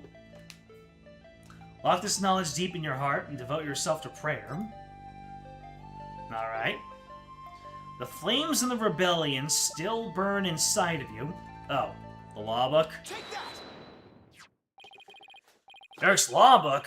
I'm no lawyer, so what's that got to do with me? Look at the mark branded onto the cover. This mark that stands for an unwavering commitment to the revolution. It is Dirk's way of representing the will of the dragon. Yep. So what of it? You have that same mark on the scarf tied around your left arm. You would be wearing that if you were no longer a rebel. I forgot to take it off, that's all. No, as a wanted man, that should have been the first thing you took off. The fact that you haven't hidden that mark yet proves you're still a rebel. Hoo-ha! Think what you want, but you don't know nothing about me. No, you're wrong. You wear your heart and your beliefs right on your sleeve, just like me. And this is what I believe in. I love how the later games keep on implementing the attorney's badge in one way or another. At first, the attorney's badge was kind of memed on in the community as being in the court records, but we never really get much use out of it. Maybe like once or twice in a game, and now we're presenting it all over the place. When a person's back is against a wall, they always fall back on what they believe in. Just as I always have my badge, You always have the will of the dragon with you. And would you risk your life for your beliefs? You were there! I've already risked my life. Twice! And I lost one of those times. The proof is in the pudding, Mr. Rebel. No, there's no pudding over here for you to eat. No, I wouldn't. No, because I wouldn't be much use to my client's dead. Now, admit it. You never once thought about leaving the Defiant Dragons, have you? That look in your eyes, it is just like Dirk's. Looks like you got the will of the dragon inside of you, too. Unlock successful, baby.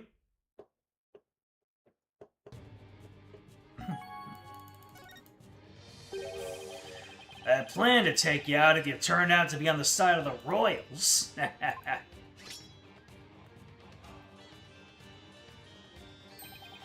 Venus is used to it by now, but I think I can trust you.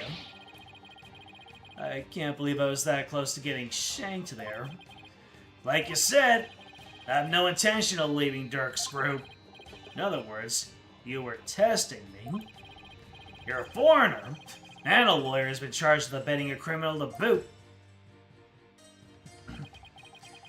I've seen a fair share of lawyers get pardoned after weeping at the feet of the Queen. Well, I'm going to keep fighting till the end. Yeah, I can see that now. Sorry I ever doubted you. So, what are you doing here anyway? I came to get the secret hideout key from a helper. Secret hideout? Yep, supposed to get my next order from Dirk there. The town's swarming with cops thanks to that murder. Nothing I can do about that. What about the order Dirk was supposed to give you? Gonna have to abort that mission. Now I'm just lying low, waiting for a chance to make contact with Dirk again. Hey, why the long face? I thought you'd be able to tell me something about the High Priest's murder. Sorry to disappoint you. Oh, no.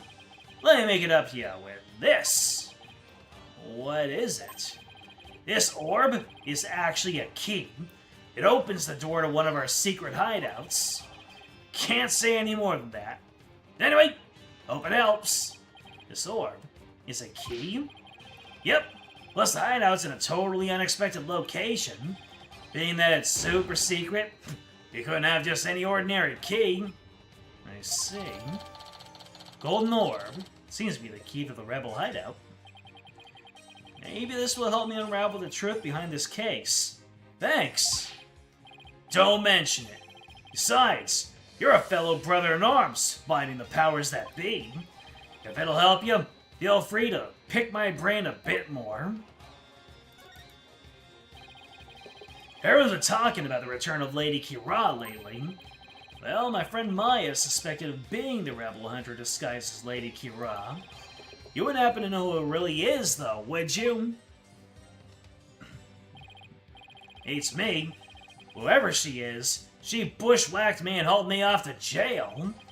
Even worse, on top of attacking us and delivering us to the cops, she's been watching us like a hawk and framing us for different crimes.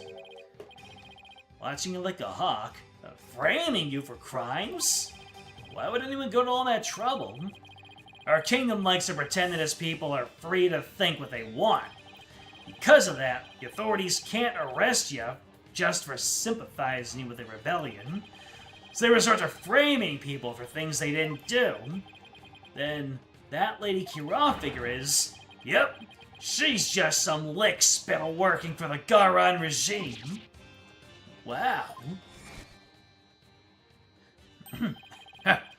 Without the DC Act, Dirk and his insurgent scum buddies' days are numbered. What's that supposed to mean?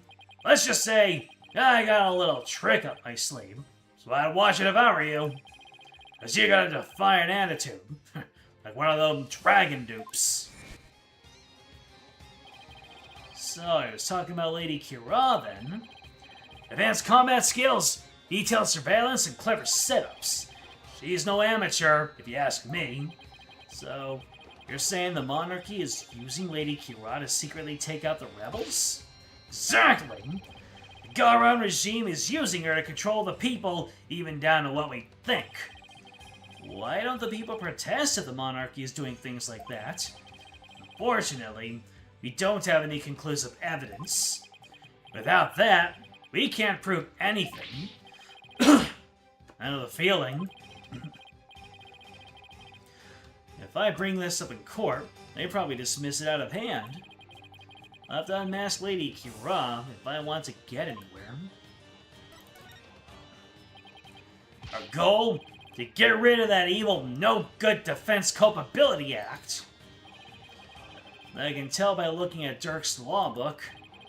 The DC Act has turned this kingdom into a corrupt cesspool, where false charges are overlooked and prosecutors are the only ones heard in court. It's been 23 years since it was first enacted. What happened 23 years ago to make them pass such a terrible law? The assassination of Queen Amara. That's where it all began. It happened before I was even born, but Queen Amara, the previous queen, was assassinated. And it was the rebel leader Dirk who did it. Dirk assassinated the former queen, didn't he? That's the official line, but... The official line? Those charges were completely trumped up! Dirk was framed, I'm telling you! He was? Plus, Dirk was a lawyer. Once the people thought a lawyer had killed the queen, they turned against all lawyers.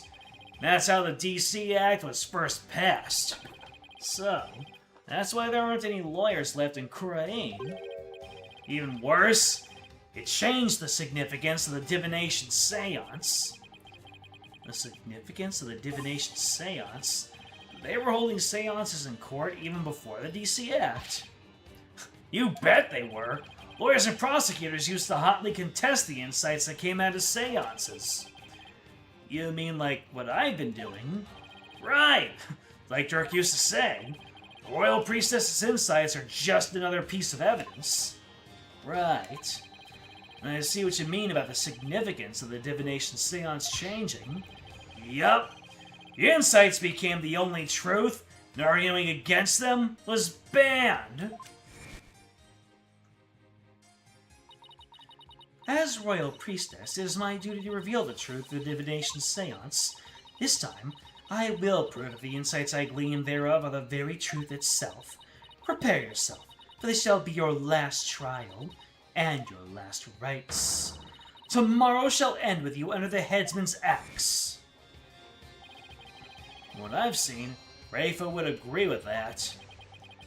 This kingdom's a shadow of its former self.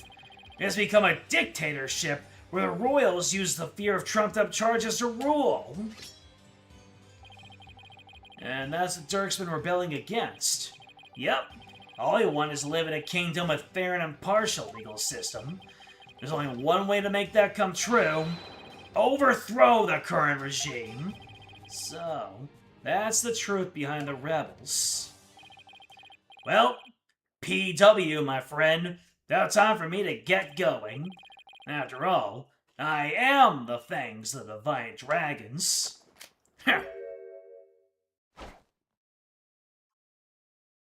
Hi-yo! That's a rebel! You're not gonna do that alley-oop thing again, are you? I was just doing that. See you when I see you. Alley-oop! Why does he have to jump like that before just running off? Well, I guess we're friends now. Enough about that. I've already spent way too much time here. You know, now that Dats is gone, if you look at that dresser, that armoire to the left side of the screen, because you can only see the top half of those icons on the two big panels, Those two shapes at the top of the panels make me think of the Lenny face. Especially since the part of it that is not obscured looks like a smile. Do we remember Lenny face here in this chat?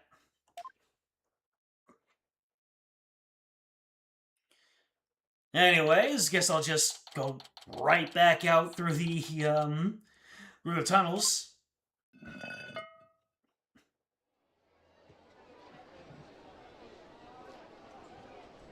Flashbang warning. Whew, finally got out of there. Mr. Wright! I'm so glad you're okay. I was so worried about you. Where was Shadow this entire time? Well, I guess Shadow ran away after I got clocked. Shadow? What happened to him anyway? He came out of the manhole about 5 minutes after you went in. Sorry he wasn't much help. Well, did you find anything of worth? Oh, I tripped and fell down there. Must have been out cold for a while. Better keep things to myself for now. I figured as much. I have to find the secret hideout Mr. Rebel was talking about.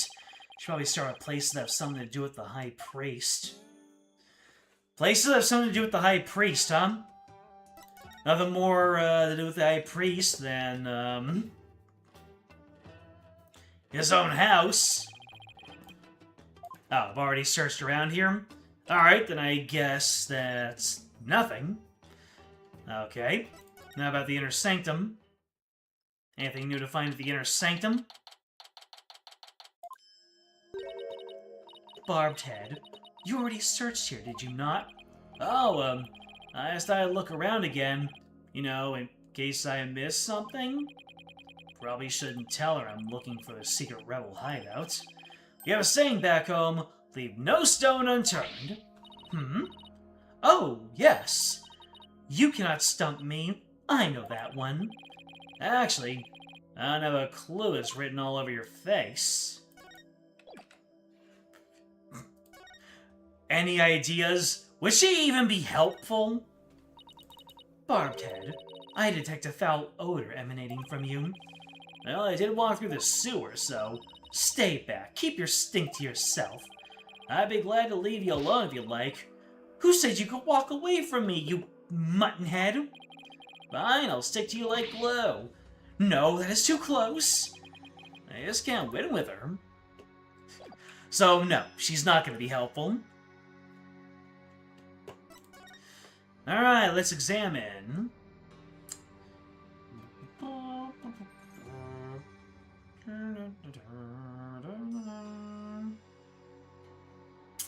Nothing new to find here. But there were multiple angles, weren't there? Uh-huh. Oh! You got something. It's a statue of a bird. Guess I'll take a closer look at it. Oh! Does our orb fit right in here? Ah. The statue was missing an eye, wasn't it? Yes, it was. Hey, this eye is missing. What are you doing? You must not touch that for no reason. Sorry. But that shape, I wonder... Take that! I can imagine Phoenix, he shoves the orb in there while shouting, "Take that." He's like, "Take that!"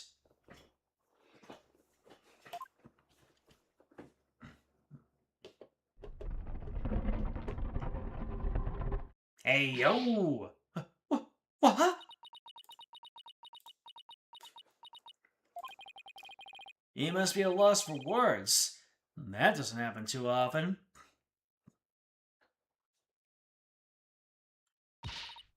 What is this place?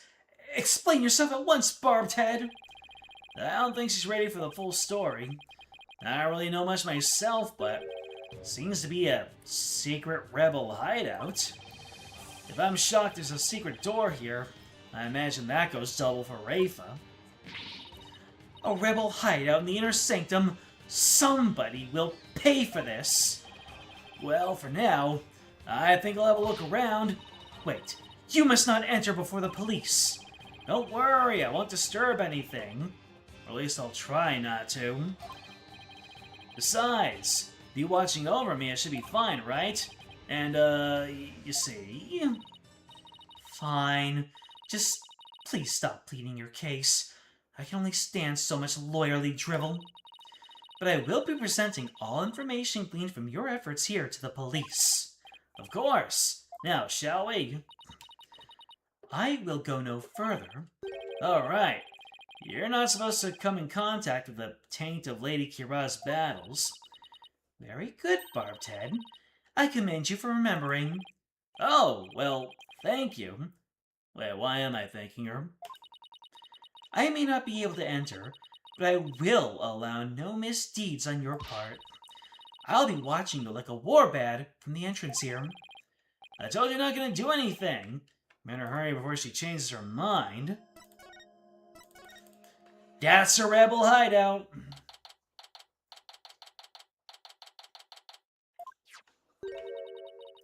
I believe this to be a sacred space that enshrines the source of the spring water. That makes sense. Rebels must have converted it to a secret hideout. But what about that warbad revolving door?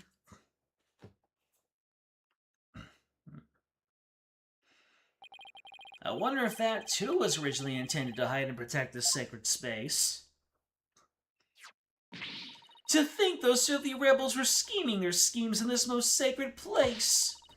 If it is a desecration upon Khura'inism itself, the defiant dragon shall pay for this.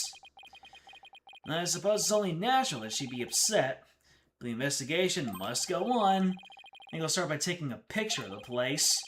Good thing I brought a camera to snap some souvenir shots. Stop that! You must not take photos here without permission! Rafa's really fired up. She's sticking her hand in as far as it will go. I guess she won't be tainted as long as she doesn't touch anything. Anyways, I'm just gonna pocket this. Now to search every nook and cranny. Barbed Head, just because it's hard for me to see your every move, do not use that as an excuse to touch and break things. I heard you the first time. Sheesh.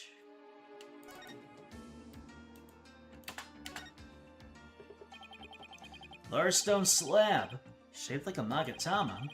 Looks rather unstable. It'd tip over in an earthquake. Huh? What's this earthy grass-like smell? It is the smell of the moss that covers the stone. Oh, so this shaggy green stuff is moss. Looks like some of the moss about halfway has been disturbed. Ooh, we got handprints. Wonder why that is. One quick touch can't hurt, right? Whoa! Slab's starting to wobble. What is happening? What have you done to this sacred space? Nothing! All I did was nudge it a little. I knew it looked unstable. Probably best not to touch it again. So this is the water source that supplies the inner sanctum spring. Flows through the channel built into the floor before heading outside. Lady Khura'in uses this sacred water to wash the taint of battle from her body. It's also not red like the water in the spring.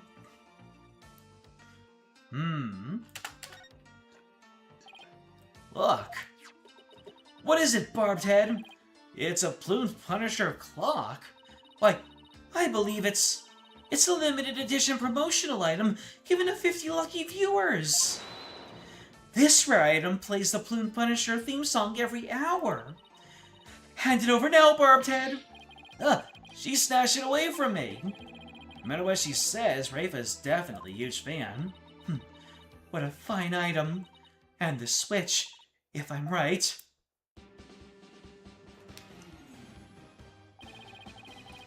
It's the Plumed Punisher theme song. Yes, now I see. The insurgents who use this room must be Plumed Punisher fans. That may be so, but I don't see how it's relevant to this case. You know who else is a Plumed Punisher fan? The wife who was a previous owner of a plumed Punisher limited edition keychain, who swapped that keychain for a silver samurai watch, and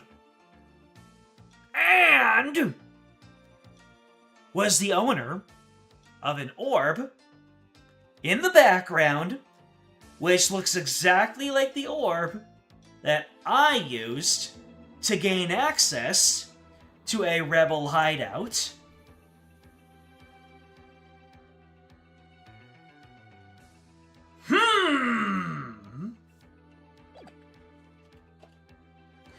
Maybe being a rebel was a family business.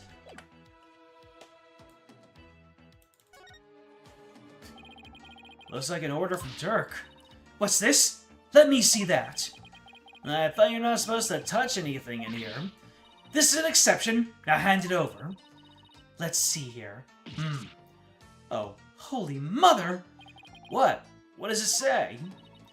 It's an order intended for that rebel named Dance. It reads, after the Wright infiltrate the palace under the guise of returning Lady Kira's costume, and search for clues about that incident from 23 years ago. Dirk! 23 years ago? You must mean the assassination of Queen Amara. Wonder what the rebels are up to. It's intriguing and all, but it doesn't seem related to the case at hand. Or does it? This will not do.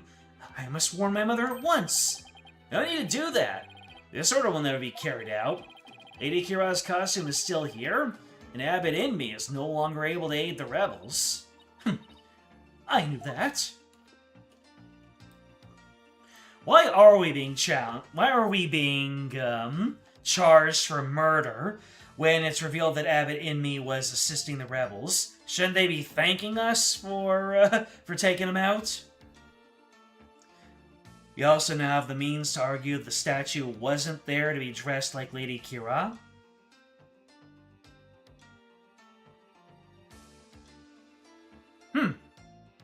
Yeah, I see. How dare those filthy insurgents raise their banner amid such a sacred space? Barbed Head, you must burn it at once. Didn't you tell me not to touch or damage anything? This is an exception. Very well, if you will not do it, then I will. For your benevolence, I thought you're not supposed to come in here. For once, the strange customs of this kingdom are working in my favor. Huh? There's something under the banner. A microphone? What's this doing here? Was someone trying to record something with it?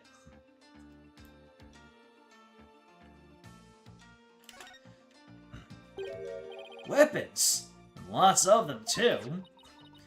We are lucky we found them before they could be used. Excellent work, Barbed Head. Oh, thanks.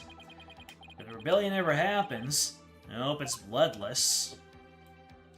As all rebellions are, Phoenix.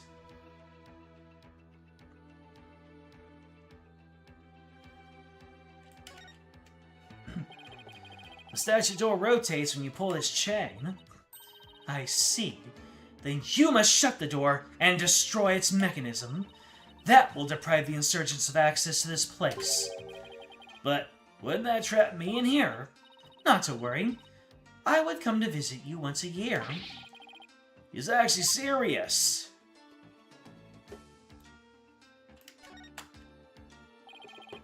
There's a Plumed Punisher calendar here. Ah, now I understand. The villains in the Plumed Punisher are based on the insurgents. Watching the show must have roused their ire against Lady Kira. I doubt that's it. Anything else in this area? Oh, blood! What's this? A blood stain? Should probably try to figure out what happened in here. Do not tamper the evidence before the police arrive. The police? Hey, that reminds me. Emma gave me something for times just like these. Might help me in my investigation. It's all yours. Luminol testing fluid. This actually might come in handy.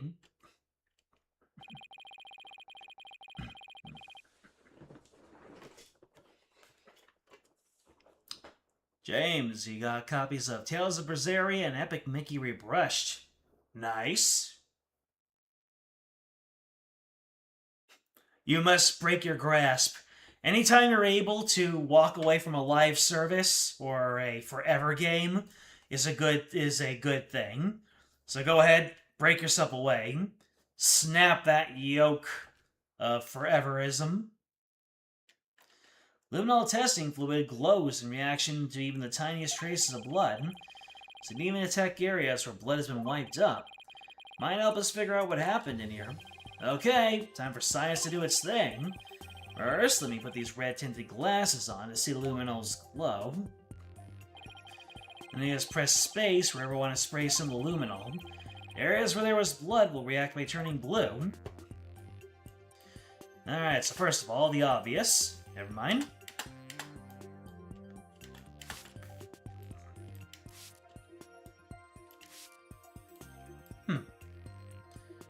Could have sworn that there would be some luminol where the bloodstains are.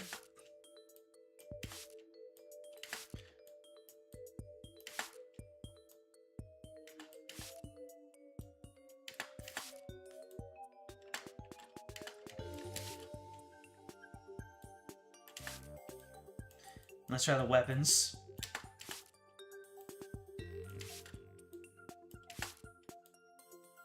So none of the weapons have been used. That's good. Now the question is, where actually is there blood? You think that there would be blood where there is blood. Let me see.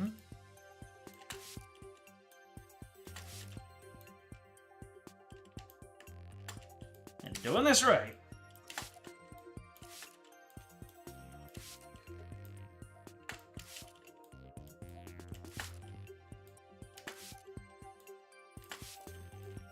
You think that the,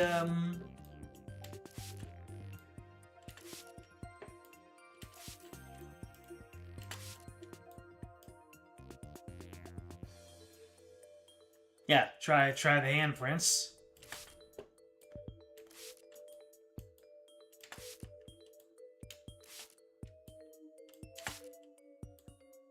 Why is there no trace of, why is there no glowy luminol? Oh. Alright.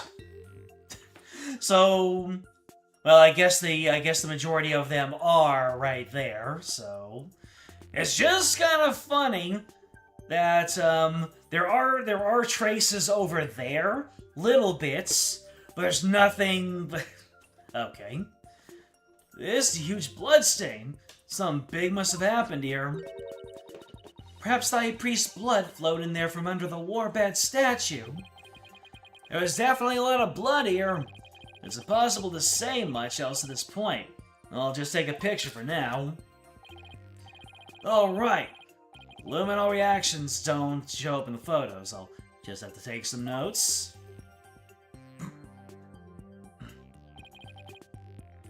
That should do it. I didn't notice before. The bloodstain looks like it was smeared away in one place. Because the Warbad revolving door passed over it? There's luminol reaction near the entrance.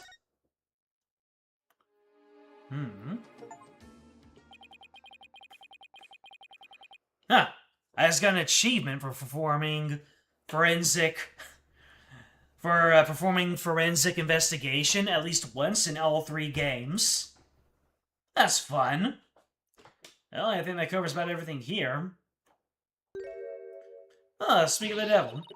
Mr. Wright, you shouldn't have come in here before the police. Sorry, but I was in a hurry. Didn't do anything I wasn't supposed to.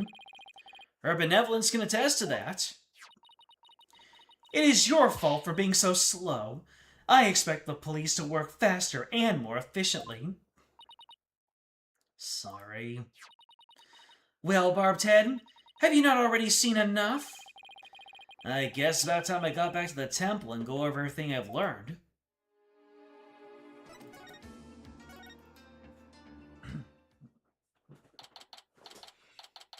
I guess if you say so, Phoenix. Welcome back, Mr. Wright. How'd it go?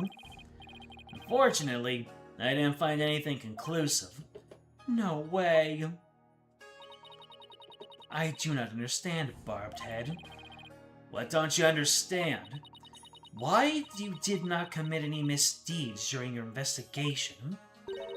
After all, lawyers ply their trade primarily through illicit means and methods. What? Who told you that? My mom! Are you saying she was wrong? No, that cannot be. You must have committed some sort of misdeed right under my nose. If that were so, she wasted her whole day following me around.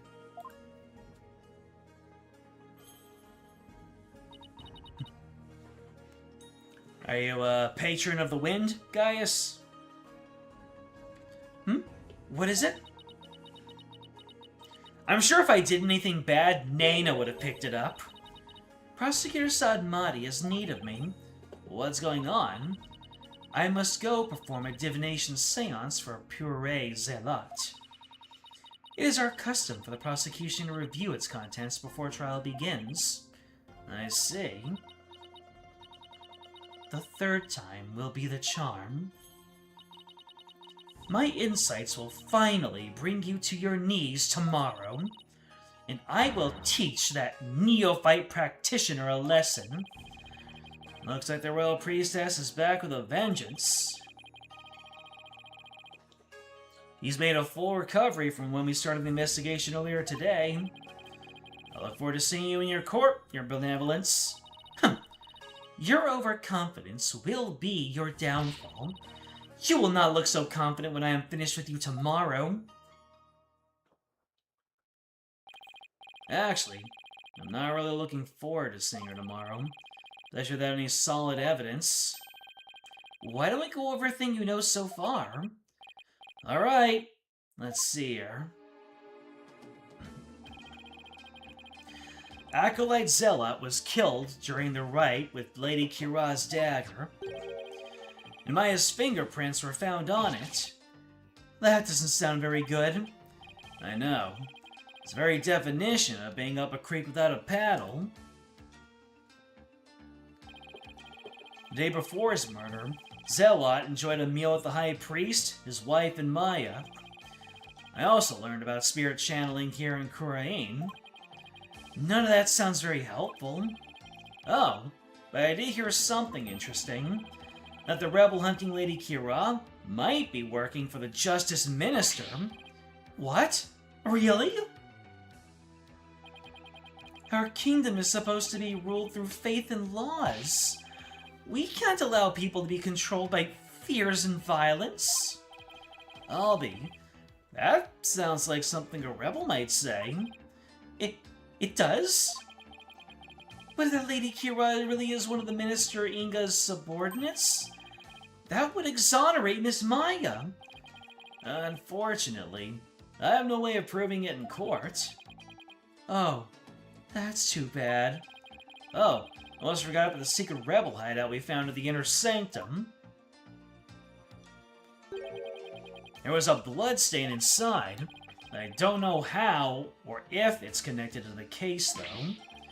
Wow, a secret room at the Inner Sanctum! That would be a huge hit with tourists. This kid really is an entrepreneur at heart. What I mean is that hideout could be important to your case. Maybe. It's still too early to tell. Looks like I'm heading into court without any useful evidence. We'll just have to pray something appears during tomorrow's trial. Princess Rayfa's divination seance might be my only hope. There could be some new information in it that might help. The divination seance? But I thought it always works against the accused. Not always. Right. It's like Dirk used to say. Royal Priestess's insights are just another piece of evidence. Really? I never heard anyone say that before. It's hard to figure you out sometimes, sir. Divination seances work both ways before the Defense Culpability Act. It's only now that the people of Khura'in find it strange. Mr. Wright, I just wanted to say, good luck tomorrow. Thanks. Can't afford to lose this next one. I've collected all sorts of information, but I haven't even started connecting the dots. If I could do that, I might have a shot at pulling off a win. Rafa's insights will be the deciding factor. It's a huge gamble, but it's all I've got. Oh, wow. Whew. Not counting the time that I took to, close my eyes earlier. That investigation was only about 2 hours. Interesting. I was expecting the usual 3 to 5. Although, I get the feeling that this court sequence is going to include a break in the middle, and if we are past reset time, I might have to break at that break in the middle, just to end at a decent time, because I think this is going to be the final trial sequence. And if this is the final trial sequence, then it's going to go on a long time, and we can be here until, 2, 3, maybe even 4 hours past reset. That's not in anybody's interest. So I will say my progress. I will start on the trial sequence. And then, let me see. Okay, it looks like there is nothing in the document, which is what it is. It's just a set of circumstances. We're continuing on to the next chapter for once.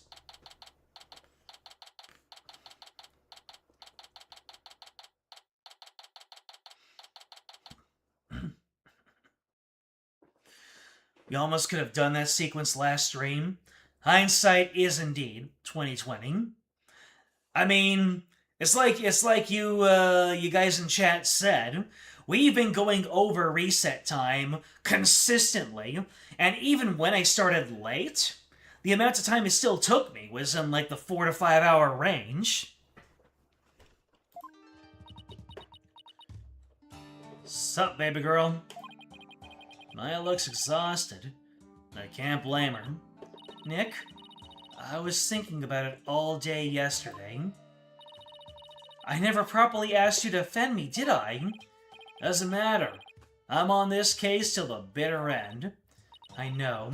That's why I wanted to officially ask you now for your help. You got it, Maya. Let's do this. Gotta wrap this up and get back home so you can make your dream show come true. The Steel Samurai versus the Plumed Punisher, right? You bet! Phoenix... When Phoenix really gets a sweetheart on, it just, really makes him melt, doesn't it? Your people hold a strong reverence to the wind. Winds are a defining aspect of your homeland, as it takes many forms in your lives and bestows countless blessings on the people and land of Nord. I agree with Solaris. Sounds very interesting. Just the way Phoenix Wright games do things, you suppose? Yes. Yes, it does. Really keeps you on your toes. You look as if you did not sleep last night, Barbed Head. It is written all over your face. How can you expect to put up a respectable defense like that? I'm all fired up and ready to go. I guess Maya's not the only one looking exhausted.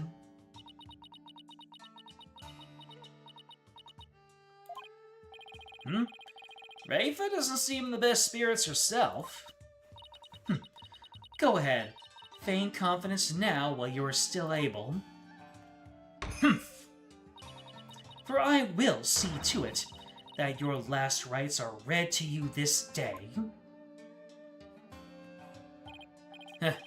Guess it was just my imagination. Ready, Nick? Okay, Maya, let's head on in.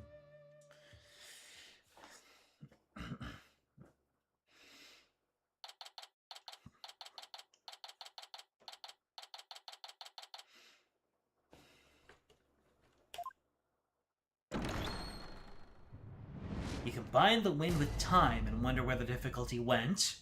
What does that mean? Day 2! Court is now in session. All rise! Now then, if everyone is ready.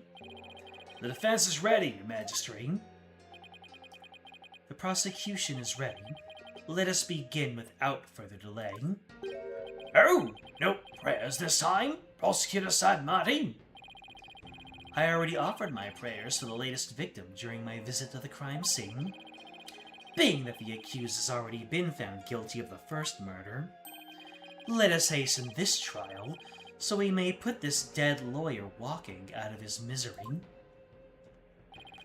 I could not agree more. In yesterday's trial, the accused was already found guilty of murdering the high priest. And today she'll be tried for the murder of his disciple, Ur'haid Zealot. Now then, Prosecutor Sadmati, your opening statement, if you would. Certainly. The accused has now slain 2 of the most devout clergymen in Khura'inism, who were big fat traitors to the crown. Are you overlooking this? Even the lowest level of hell, the hell of tickling, would not be punishment enough. Go. Then, what terrible fate awaits her?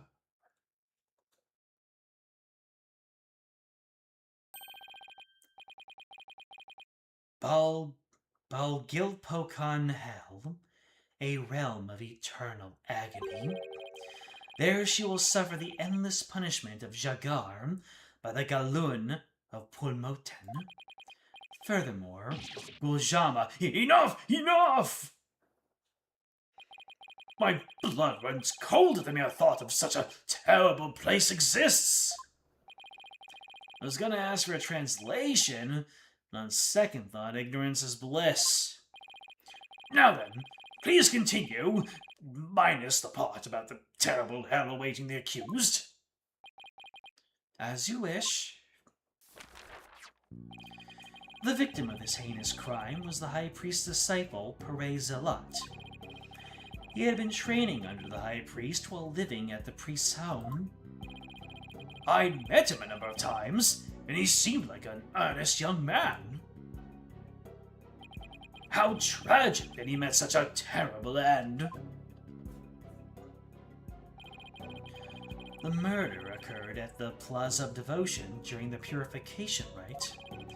It was a bold crime carried out while the plaza was full of faithful deep in prayer. The warbad dagger was found impaled in the victim's upper back. The stabbing caused a spinal cord injury that killed him instantly. Ah, the warbad dagger. Lady Kira's weapon of choice. We have already established that the accused's prints were on the weapon. Incredibly damning evidence in itself. No, I didn't do it! Objection. Hold your tongue. Now, being that the accused, Maya Fey, is a serial killer, the prosecution believes that the death penalty is the only possible sentence. Would the defense care to respond? The accused is innocent, and nothing can convince me otherwise. After all, the crime scene was packed with worshippers. How could my client possibly have committed this murder without a single witness?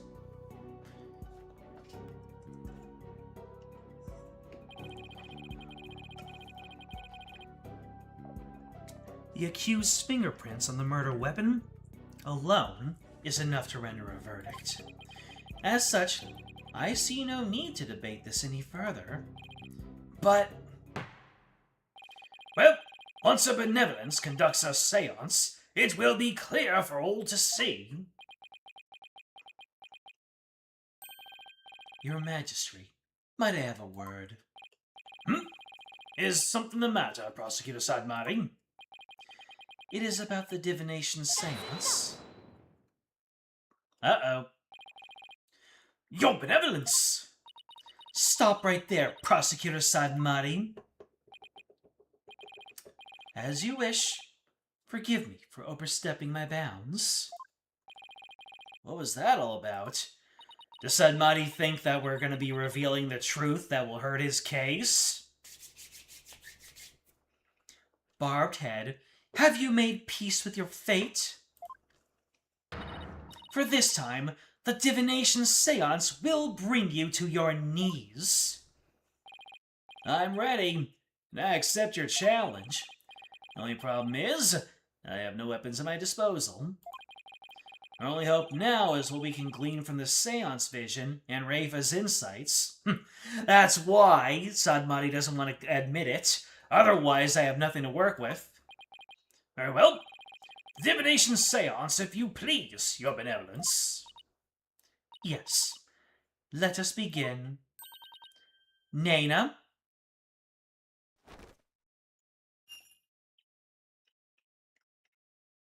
Efficient. Let's hear them chords. Mother, we hold this divination seance in your name. Let the eyes of everyone here be clear, and our ears be unstopped. Dulcet tones. O dance of devotion, guide the victim's soul to me, so that we may receive their final memories in the pool of souls.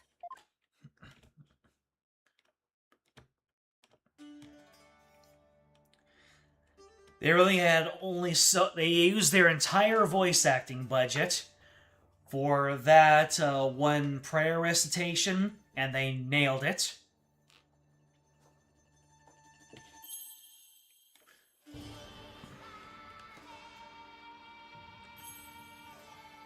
Ah, so you can skip. We're not gonna skip. We can only see this so many times. Although... it is very pivotal.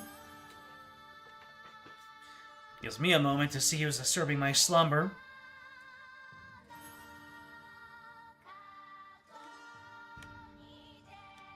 Nobody.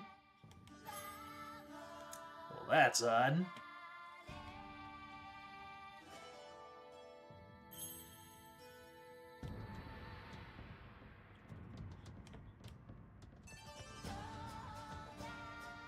There she goes.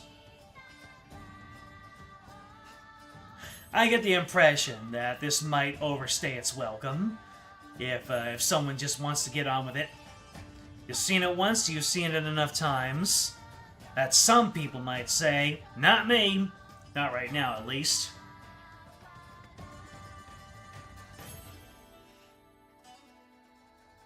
The Lachesis comparison also makes me think of an Azura comparison as well. Anyways, let's see what the final sensations of the victim reveal for us.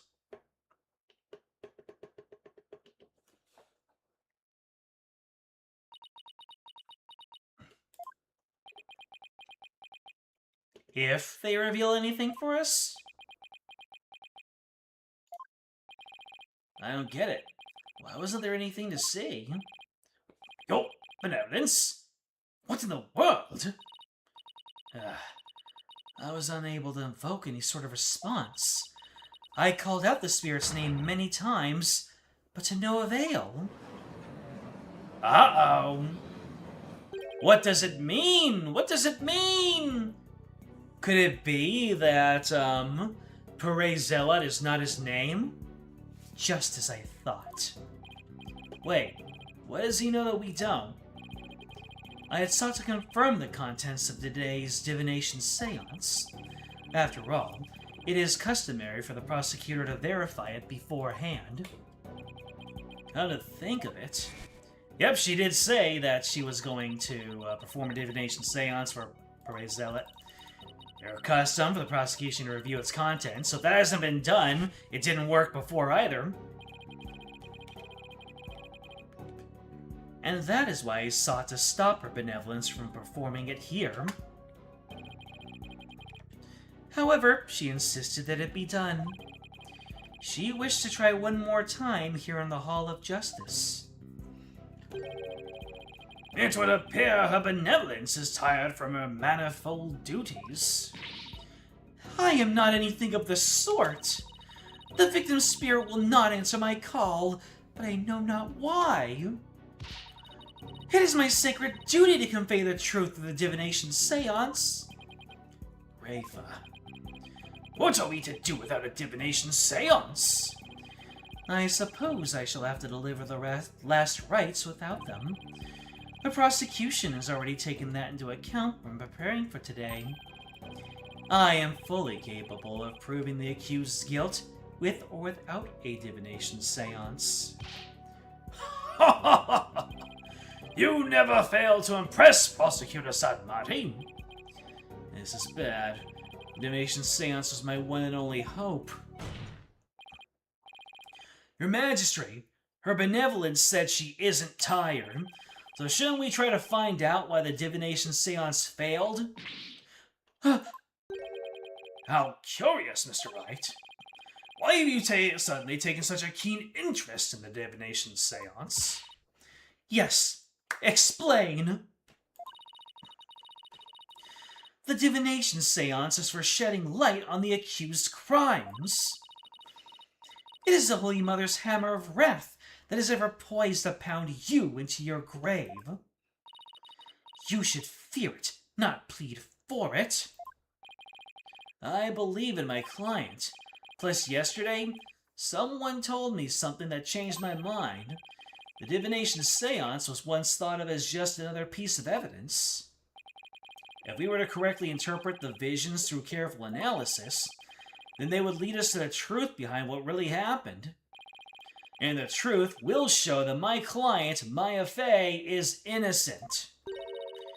The truth is, you don't have anything else to fall back on. Huh, Nick?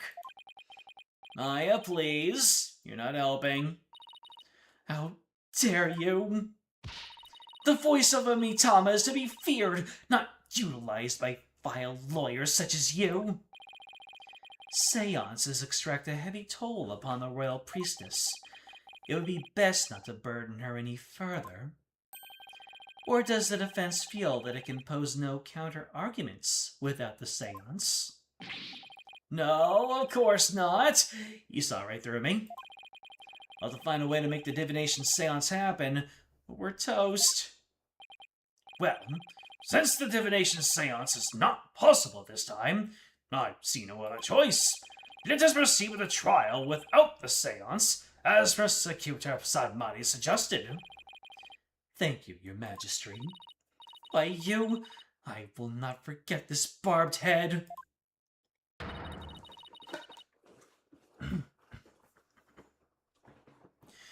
This will not be the last you see of me.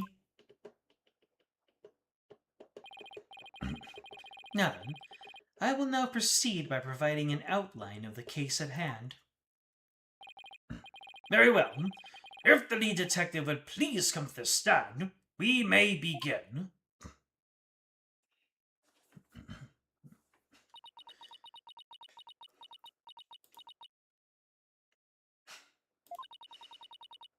Sorry, Mr. Wright.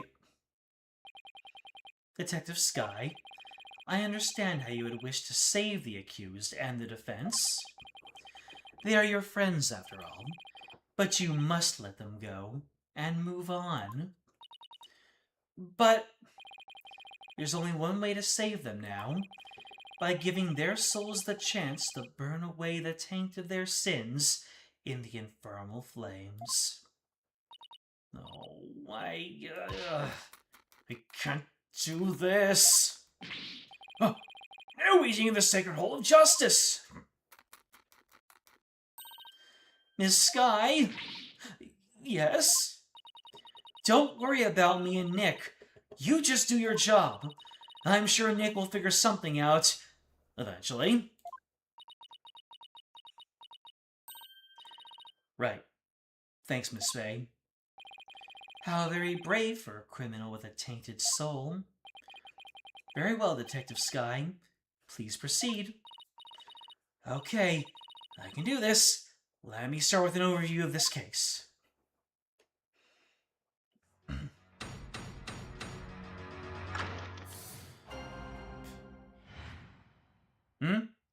Yeah, I haven't opened the Pokemon TCG app in a while. Why is that? Have you given me a bunch of things? Have you engaged me in any way, and you haven't seen any response from me? Yeah, I haven't opened the app in a while. My mind has been on other things.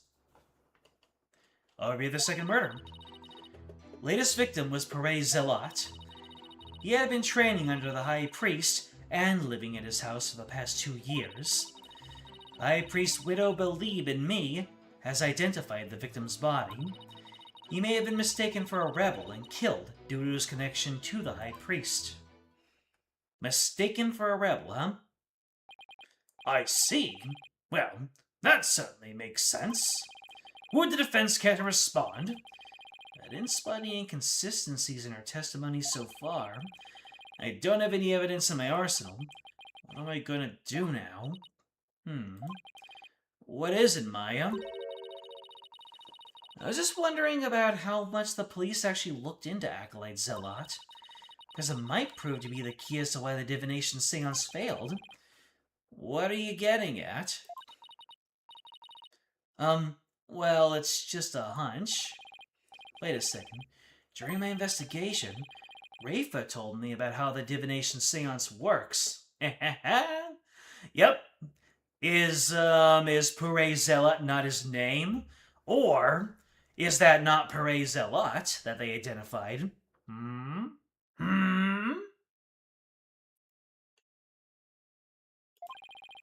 I could figure out why it failed.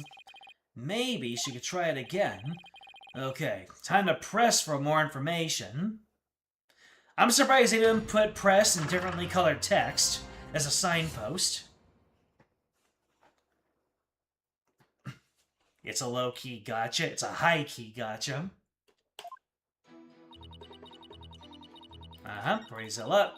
Given training under the High Priest and living at his house. You know what? I'm just gonna press all the things. Hold it! What kind of person was Acolyte Zealot? According to the neighbors and others who knew him, he was a deeply devout youth. I too have heard his name mentioned as one who was a fervent practitioner. I suppose you might say he was the High Priest's star disciple. Furthermore, he had been training under the High Priest and living in his house for 2 years. 2 years? You sure about that? We took statements from his neighbors and his fellow monks. They all corroborate our initial findings. What about you, Maya? Well, when I first came here, I saw Zealot praying under the High Priest's instruction. I see. So results of the police investigation seem to check out. The High Priest's widow, Believe in Me, has identified the victim's body. Was Ms. Inme's positive ID the only way you verified the identity of the victim? Huh? Well, no.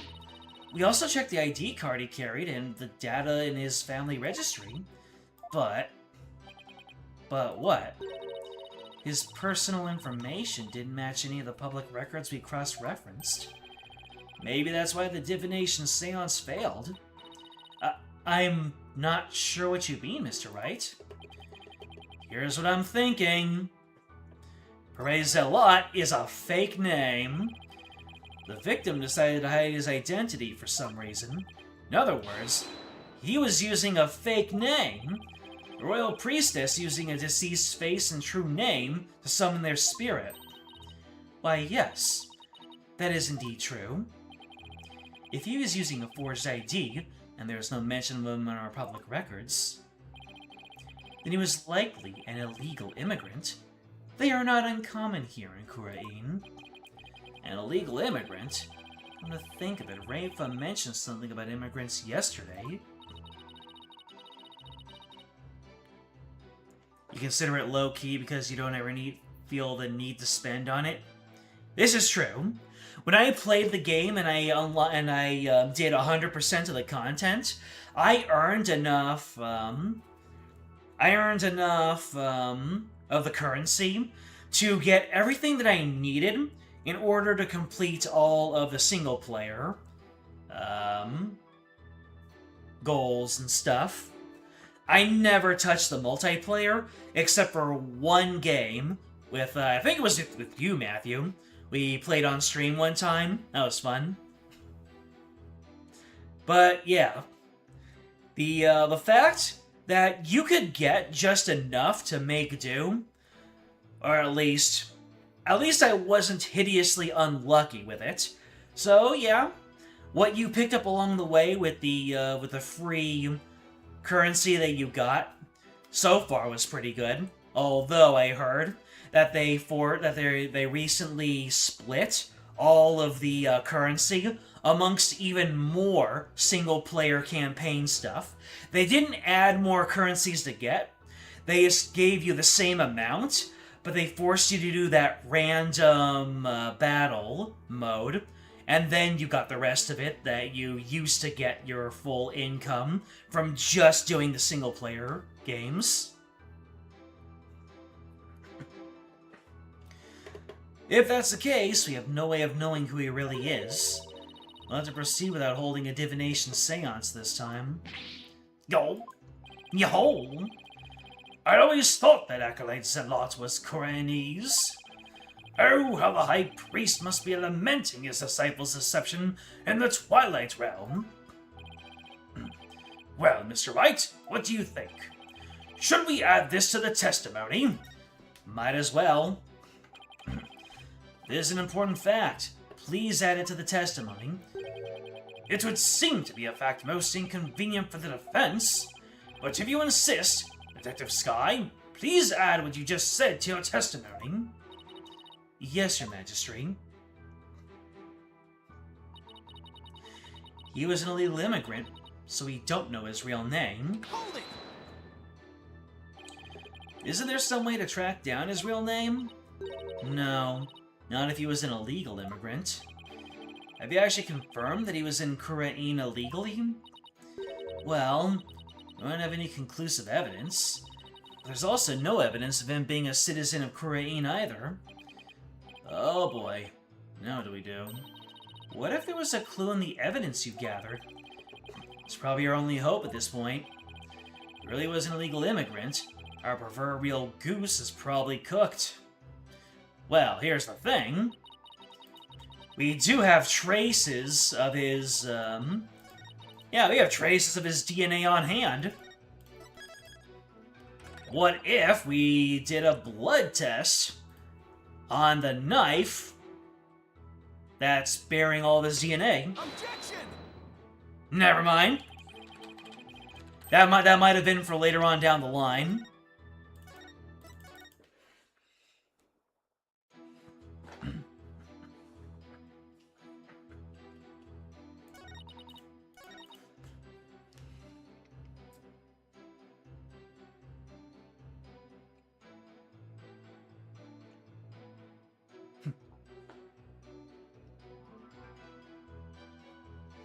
You're into gacha games based on the Trails series?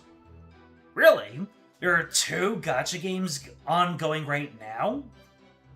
For Trails? I guess those are Japan only.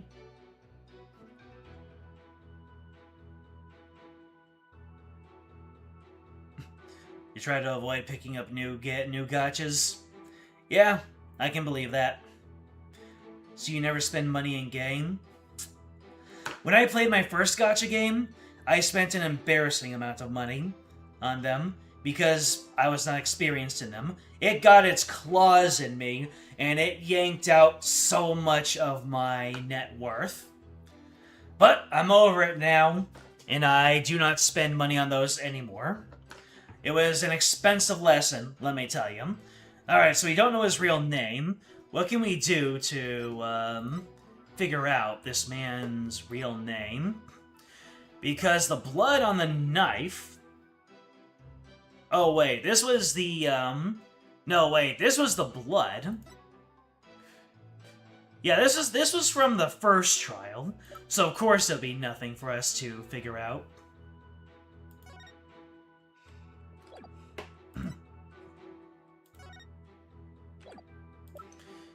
Alright, let's see here. What can we use?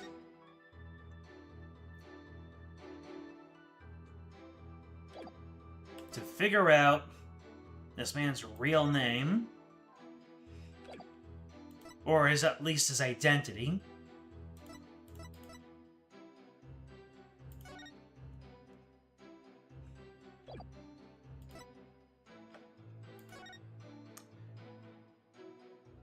Is it the peach tattoo? Is that distinctive enough to identify him? Objection! Well, there's something in the picture that worked. Sorry, Detective Sky. But the police missed something important in their investigation. Huh? What are you talking about? The victim was undeniably a Khura'inese native. And this crime scene photo proves it. It does? It's a little hard to see, but look closely. You'll see clear proof that the victim is Khura'inese. Where? I don't see anything that would prove that. This proves the victim was Khura'inese.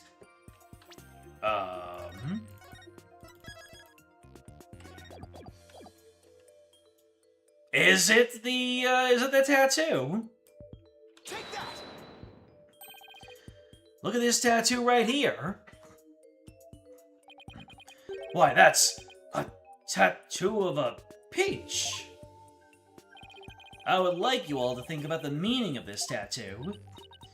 Oh, the victim really liked peaches? Well, peaches are a favorite delicacy in Khura'in. They happen to be a personal favorite of mine. The sweetness of their abundant nectars and the softness of their perfectly ripe flesh. They are a blessing from the Holy Mother herself. Nick, I've suddenly got a craving for peaches. I actually have frozen peaches in my fridge right now. I've been putting them in with Greek yogurt, and that's how I get my protein on the daily. I mix fruit in with my it's fat-free, plain Greek yogurt, and with the peaches, I have peaches, I have mango, and I have banana. Because anything else gives me canker sores. Yeah. The human body's incredible, isn't it? It's so good, and I get my protein in. After the trial, Maya. Right now we have bigger fish to fry. Fried fish. Unfortunately, that is not a tattoo of a peach. It is not a peach, you say? Then what is it? Take a closer look. Haven't you seen something like that before? Why, it's our good friend has a peach on his forehead. Namely, the tattoo on the High Priest's brow.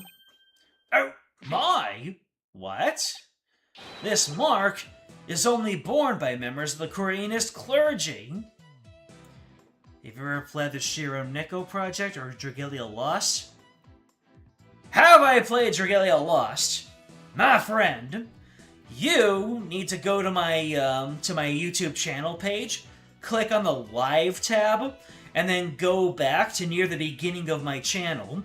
I have done an entire playthrough of Dragalia Lost's main campaign, and the entire thing there, like 80 hours of footage, is there for you to see my reactions to all of the characters and the plot twists and the world building and the fan service, all that stuff, We even have a whole bunch of gotcha pulls in there for your perusal. And I'm talking about Dragalia Lost. I have not played the Shironeko project, but I have indeed played Dragalia Lost, and many of the members of this chat can tell you all about their experience playing Dragalia Lost. Join the Discord, we even have a Losty role that you can be given. Have fun. Objection. So, that is what you believe it to be. But are they not utterly different shapes? Sure, they're shaped differently. There's a reason for that. The victim had the peach-shaped tattoo inked over an existing tattoo for some reason.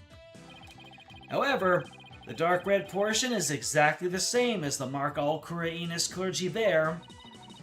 Hey, you're right.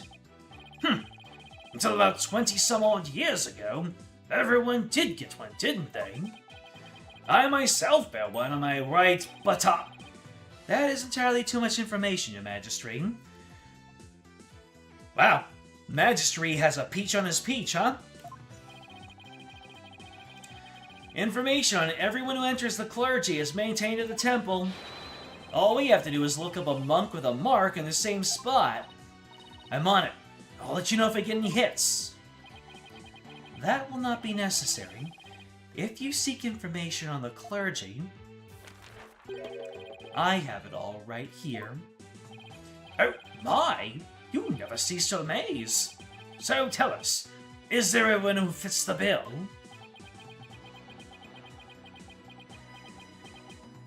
Searching, searching, searching. We're at 90%.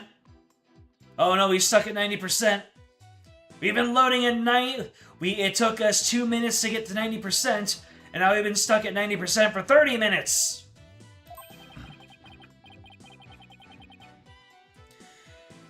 There is one, and his name is Real Nemu.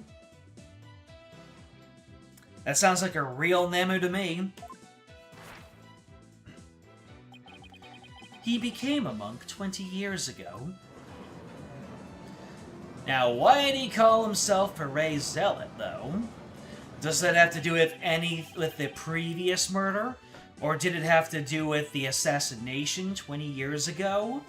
And that must be the victim's real name. But why would he have tried to cover up his tattoo with another one? Yeah, must have been some reason. Nick, that's not important right now. The important thing is we know his real name. You're right. Your Majesty, now that we know the victim's real name, the divination seance might finally work. A lawyer who willingly seeks a seance. That is entirely unprecedented. You are but digging your own grave, Defense. We won't know that until we try. Sure, it's risky. That's our only hope. Very well. Let the divination seance be held once more. Are we going to go through the whole rigmarole again, or are we going to get the abridged version? Why would a lawyer work so hard to see the divination seance be held once more? You are a fool, Barbed Head, and your foolishness shall yield no gratitude from me. For with the truth revealed by my insights, I shall gladly seek your demise. Bring it on, Princess, because I will correctly interpret each and every one of your insights. You'll regret ever thinking you could use my sacred insights as evidence.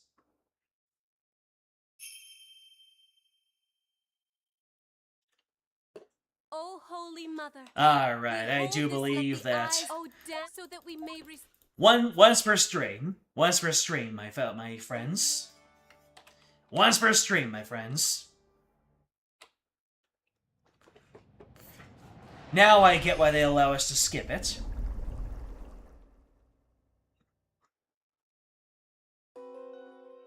Well, there we go. Ingill? Plumed Punisher theme, heavy. Plumed Punisher theme, pain. The Plumed Punisher theme.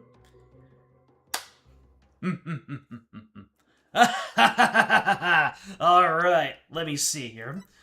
One of a kind strap lays under one of the magatama on her belt is pressed. Yeah. Oh, we've got something. Oh my! It is just as Mr. Wright surmised. Khura'in wasn't the victim's true name. And at last, we've seen the victim's final moments. But all we could see was the ground. Here's what I'm guessing. The Plumed Punisher theme is actually the Steel Samurai's theme, and the Steel Samurai's theme was playing from the watch that the wife was wearing. I don't know when this will come up, but that's going to be the end of the trail. You seem terribly disappointed. I take it you did not find any fodder for one of your infamous turnabouts? I, on the other hand, have discovered something.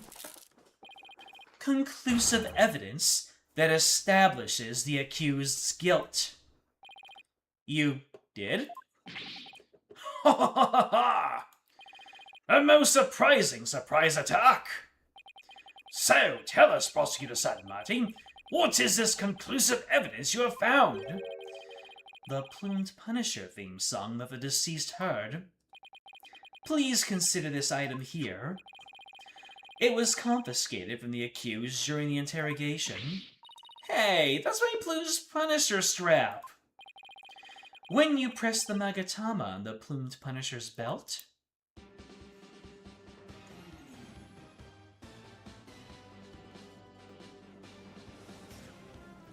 it shoots flames!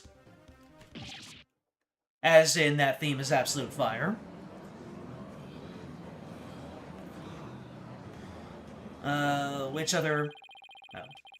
Which members of this chat have played the game?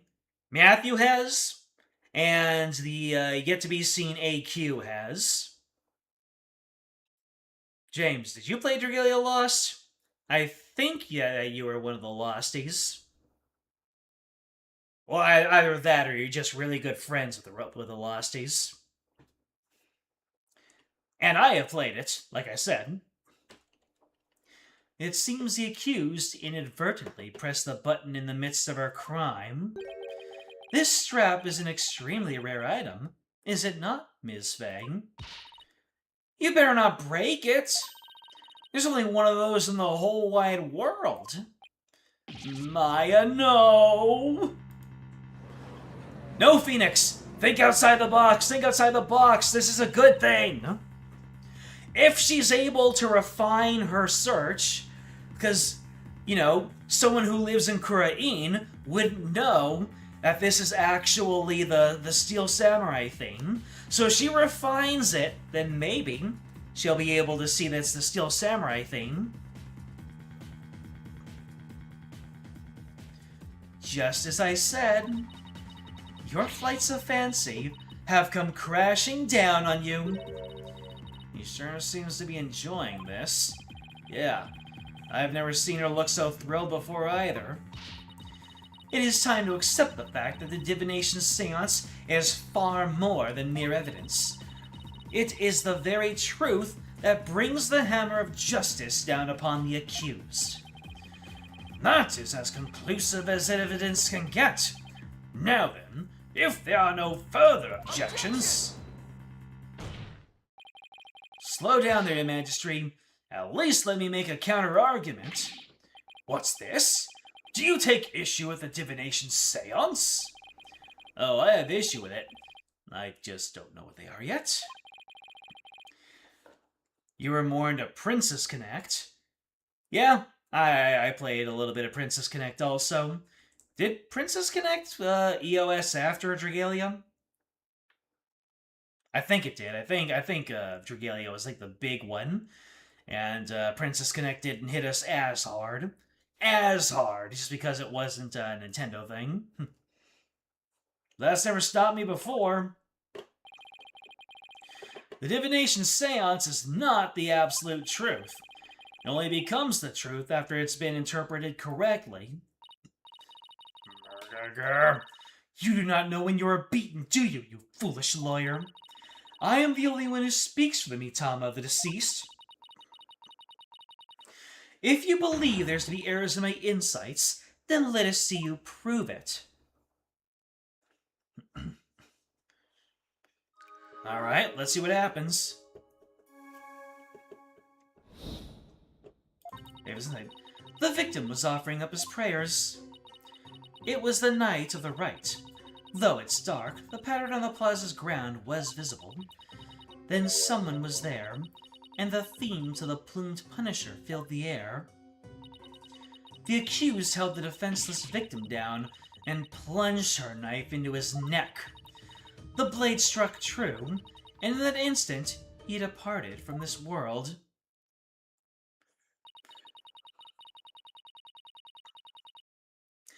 That is everything the deceased experienced in his final moments.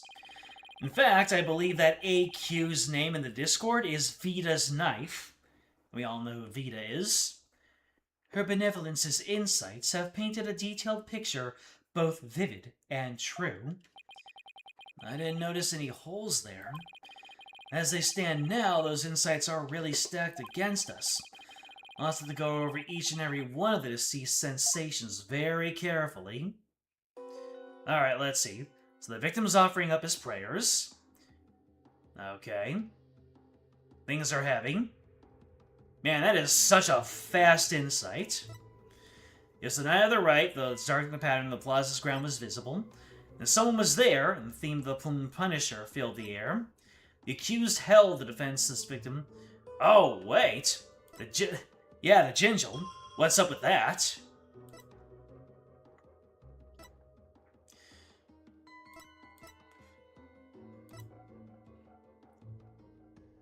It was the night of the rite, though it was dark. The pattern on the plaza's ground was visible. Let's see. It's the night of the rite, though it's dark. The pattern on the plaza's ground was visible. Was it?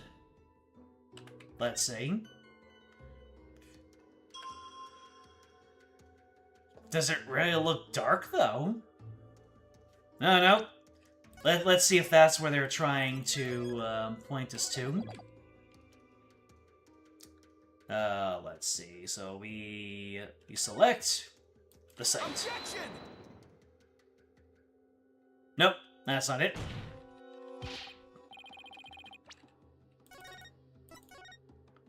Uh-oh. Okay, so we're not so the fact that it's dark is not the point of contention here. Let's see here, though it's dark, the pattern of the plaza is visible. Then someone was there, and the theme to the plumed punisher filled the air. The accused held the defenseless victim down and plunged her knife into his neck. Heavy. And then pain. The blade struck true, and that instant he departed from this world. Alright, so we're looking at the fact that the, let's see here. The plumed punisher theme, heavy. Yeah, so... But we didn't start out, did we? Yeah, the Gingel. So the thing is, wasn't this a Gingel dinner that they were having here? A picture of Maya and the High Priest family taken during the Feast of Blessings on the day before the rite. And I believe that this plate, this really green plate, is Gingel. And the only other people who can smell of Gingel is someone who is at the dinner. So Maya would smell like Gingel. The deceased would. The other deceased would. Or the wife to Belib. So let's see if we can't, let's see, so we can go ahead and say that the plumed punisher theme was in the air. So, are they leading us to look at the plumed punisher theme? Objection! Sounds like that's not it. So we need to look at something else. One of the other sensations. Then someone was there, and the theme of the plumed punisher filled the air. Alright, so maybe we're supposed to... Maybe the Ginjal is some point of contention. Objection! Sounds like that's not it either.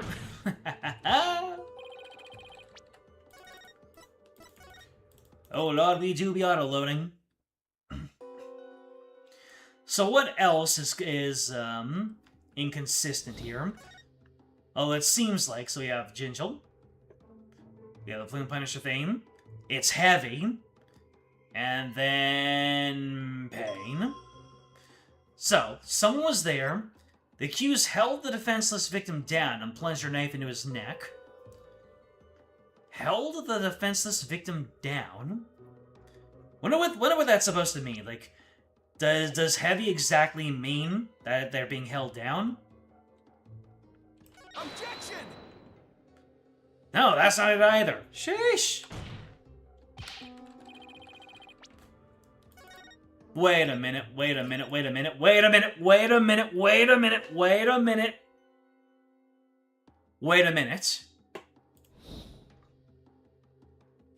I just realized something.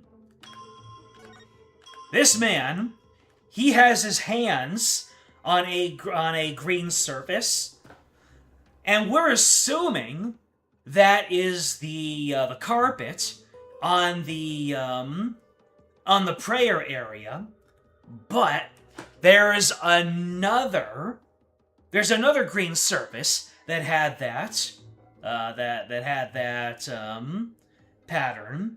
The moss in the rebel hideout, and the moss in the rebel hideout had handprints in the exact same formation. So I need to figure out how to point that out. So it was the night of the Wright, though it was dark, the pattern on the plaza's ground was visible. So that is the misconception, is that what we're looking at right now is the pattern on the plaza's ground. But are we really looking at that? Plume Punisher theme, heavy, and then pain.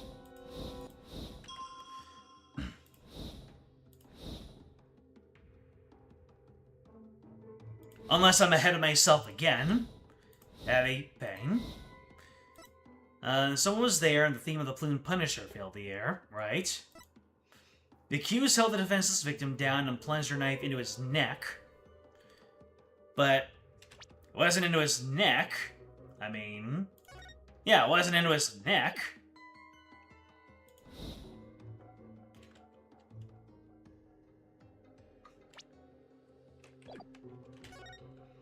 Is that... Objection! Nope. Music's still going.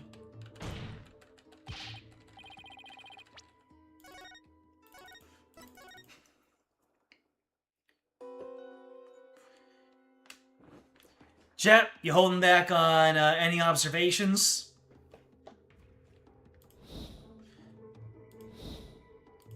It's usually a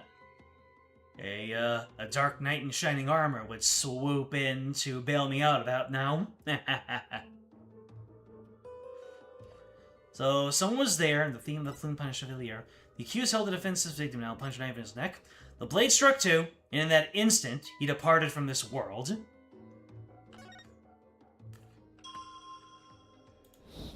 In that instant, he vanished, he departed from this world. Was it really so instant? Because he felt pain.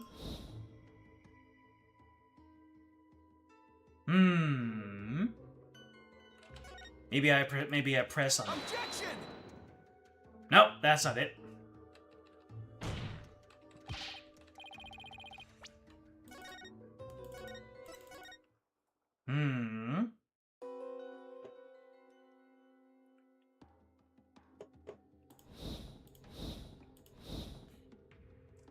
Someone was there, and the theme of that Plume Punisher filled the air.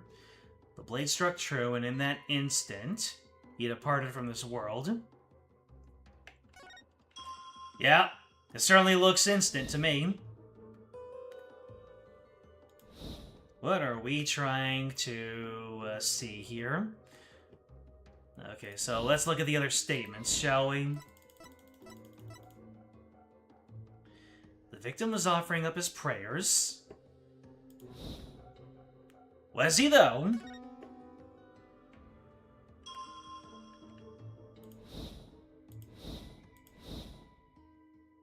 Hold on a second. Hold on a second. Was he really offering up prayers? Let me see. Yeah, the way his hands are definitely look about right.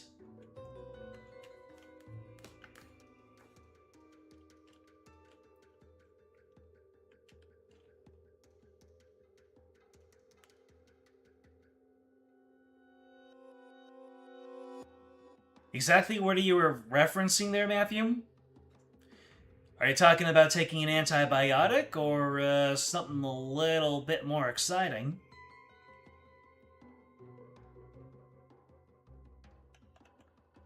I mean, you don't need to say anything, you don't need...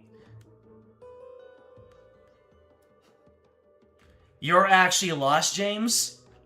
Gotcha.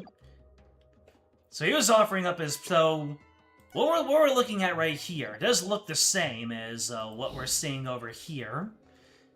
Is it the same as what we're seeing over here? Let me see. So, it's kind of a spiral thing with the circle in the middle. Yep, it does look to be exactly the same. He was offering up prayers.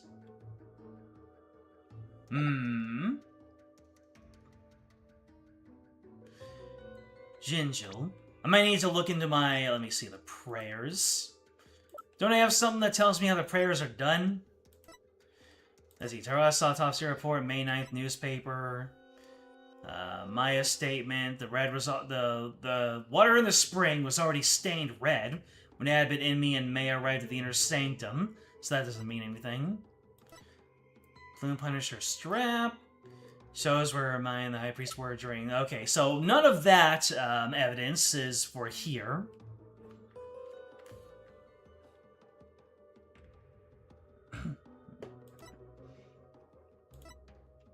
Let's see, Zealot's autopsy report.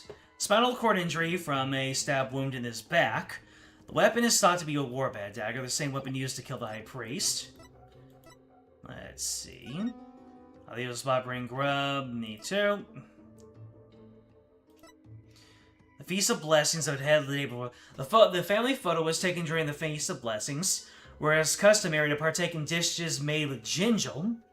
These dishes are only prepared during the feast, which starts at noon on the day before the rite, and must be finished by 3 p.m. the same day. Okay, we've got it. I had to look at my So, let me see. So, it was the offering of prayers. It was the night of the rite. It was the night of the rite. You should not be able to sense ginjal at all on the night of the rite. Objection!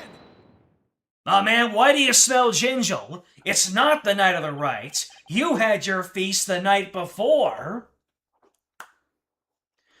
Was it really the night of the rite? What do you mean? It could not be otherwise.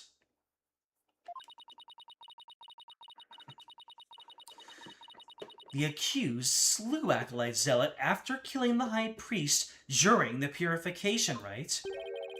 The only problem is, the deceased spirit does not corroborate that. What's this? Take a good look at what the victim smelled. You see how it says ginjal? Acolyte Zealot shouldn't have smelled any ginjal on the night of the rite. What do you mean? Let me back up my statement with some evidence for you. This should explain how the victim couldn't have smelled ginjal on the night of the rite. It's Believe's statement.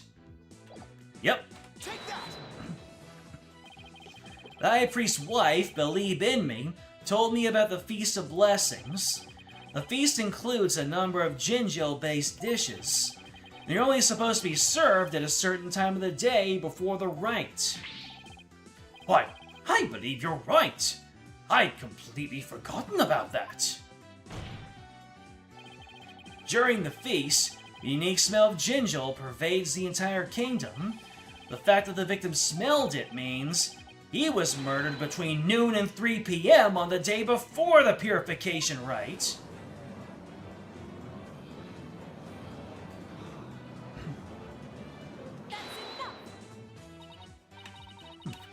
I am not so easily fooled.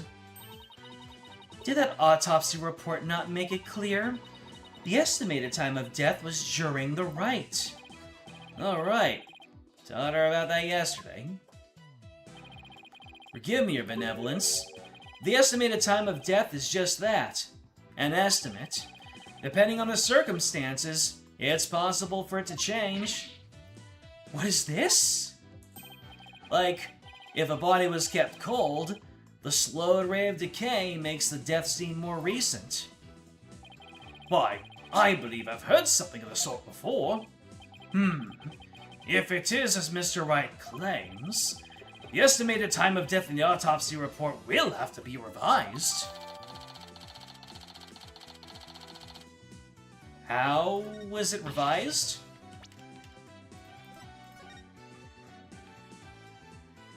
Time of death, May 10, 2 a.m. to 3 a.m. Cause of death, if the other dagger has been used. Marks on his face, one born man, the crashers of the temple. How is it updated, though? Girl? Barbed head, you blinded me with science! Do. She blinded me with science. Sorry? Wait, what am I apologizing for? No matter. The murder may have occurred in the afternoon hours the day before the rite. Nevertheless, the murder weapon with the accused's prints on it is still incontrovertible evidence. I will now amend my insight to account for this new truth. Insight revised! Look at that. We're updating the autopsy report this time. That is true. And I feel powerful. Though it's dark, the pattern on the plaza ground was visible. The blades struck true and an entity departed from this world. Time of death has been corrected, leaving my insight infallible. Nick, a change in the time of death is bound to cause some sort of inconsistency. That's something that showed what it was like on that day I could really help.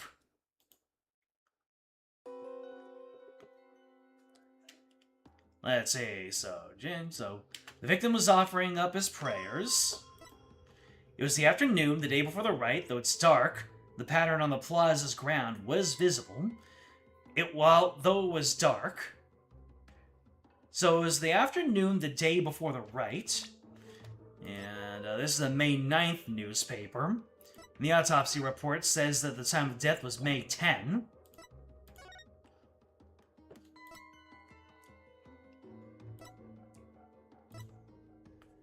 The area around the inner sanctum will be calm, clear skies today. The warmer temperature will make resident weird, however, that we'll see a cold front move in overnight. It was the afternoon, the day before the rite, though it's dark. The pattern on the plaza's ground was visible. Let's see, the afternoon, the day before the rite. The autopsy report was said blood loss from a deep abdominal wound caused by a bladed weapon. The wound appears to have been inflicted by the warbad dagger used in the rite. The mark on his face is one borne by all members of the Khura'in clergy. Okay. So now that we have known that the rite hasn't even started, what does this prove? The afternoon of the day before, Tome of Secrets. Let me see. No. Okay, that just reveals the name of the person. Find that doesn't give anything for us. Family photo was taken during the feast of the digital. These dishes are only prepared. Okay, so thank you for your help there. It was the afternoon, the day before the rite. Though it's dark, the pattern on the plaza's ground was visible. The victim was offering up his prayers. So yeah, why was the victim offering up his prayers then? If it was the day before the rite. Unless... Was he just there before the rite? Let's see. The victim was offering up his prayers. Let's see. It was the afternoon, the day before the rite, though it's dark. The pattern on the plaza's ground was visible. Though it was dark, you say.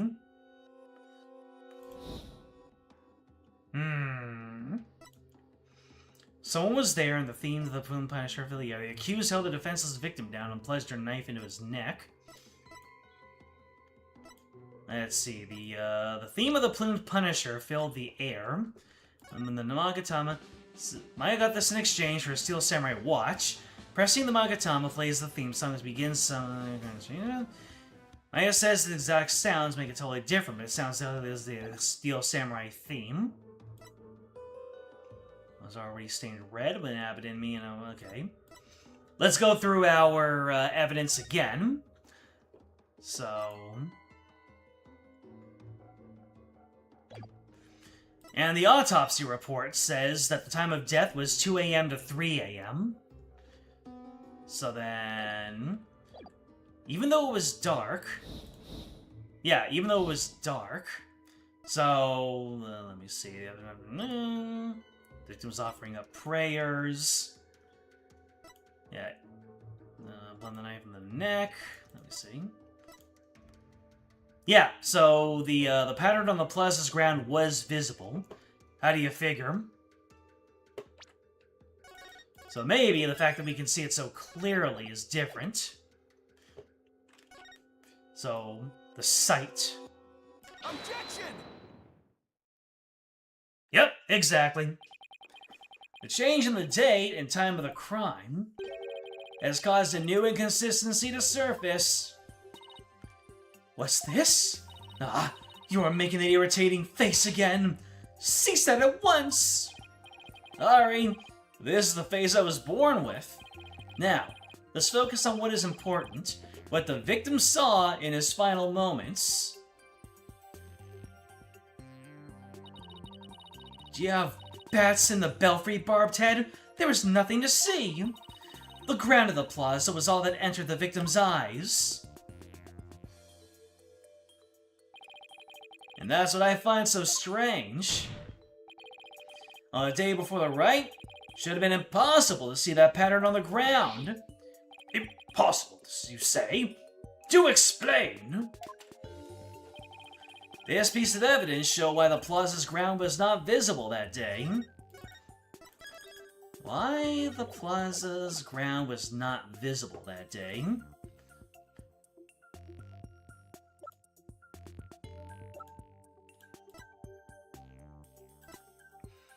Is it the newspaper with the report? Let me see.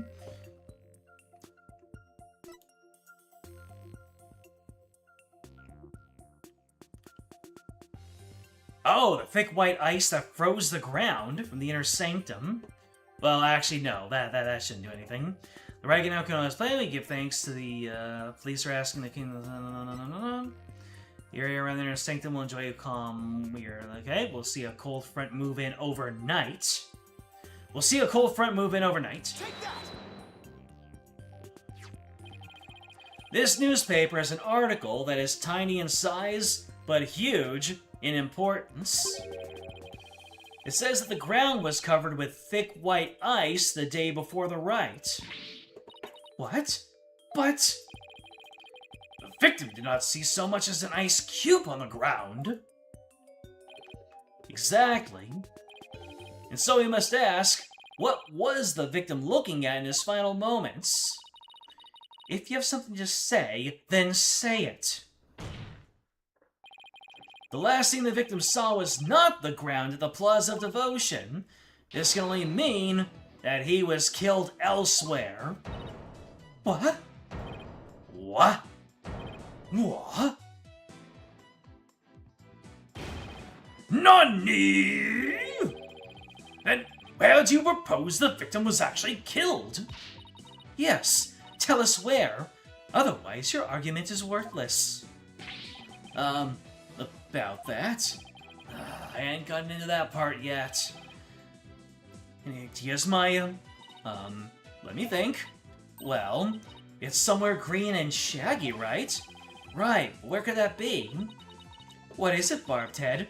Giving up already?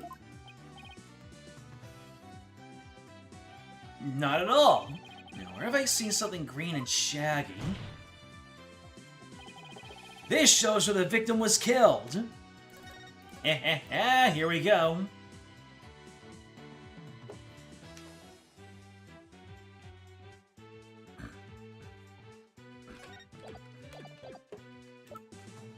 I figured this out a while back, and now it's time to pull it out.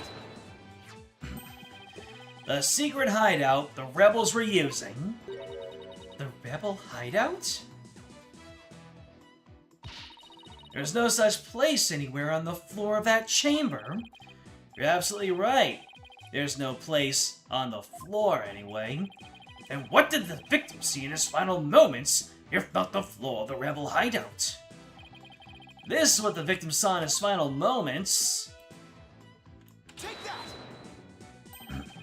The shaggy green surface the victim saw was one of the moss-covered stone slabs. As you can see, there are two distinct hand-shaped impressions in the moss here. I believe the victim was killed while he stood there with his hands pressed against the slab. That does agree with the seance vision. However, one cannot definitively declare that they are one and the same. I concur. There is no proof that a murder occurred in the rebel hideout. Indeed, what evidence do you have of this? I've already shown you the evidence.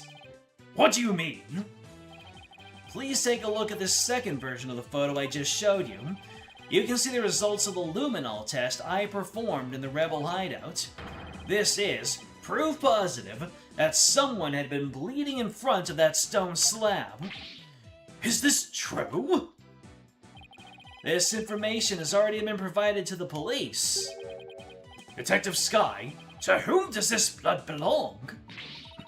We thought it was the High Priest's blood that flowed in from outside, so we haven't tested it yet. Then you must do so at once! Yes, Your Majesty.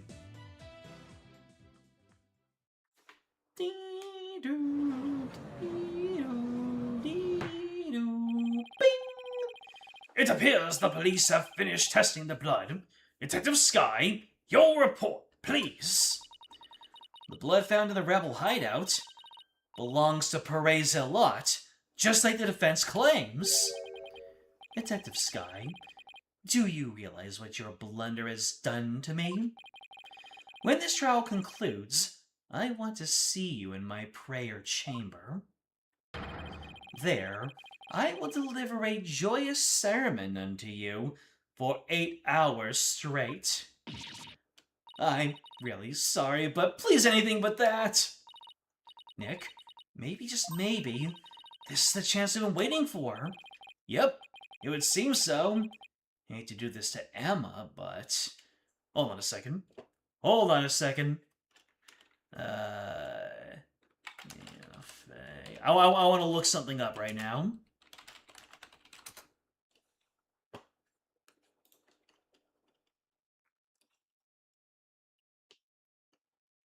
Okay, never mind. That is a tried and true Maya pose. I wanted to see if she developed one of the habits, one of the mannerisms from her sister, but no, that's something that Maya does. Go for it.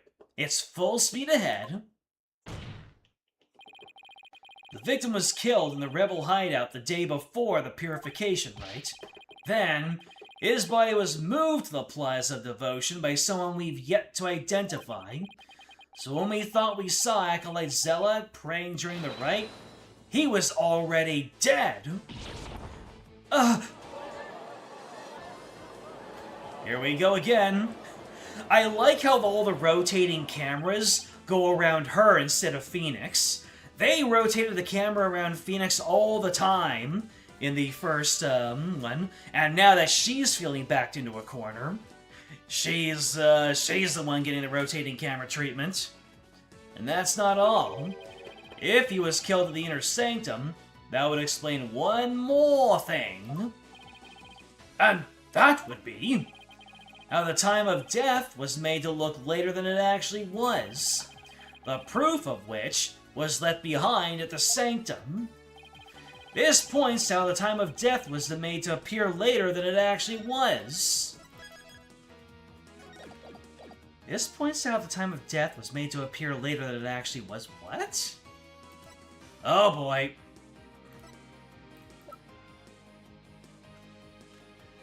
Death appear later than it actually was. How the time of death was made to appear later than it actually was. Anything in here? So we're trying to look for something that can modify temperature. I think. Let me see. It's the end of the feast. I don't know, finished by 3 p.m. the same day.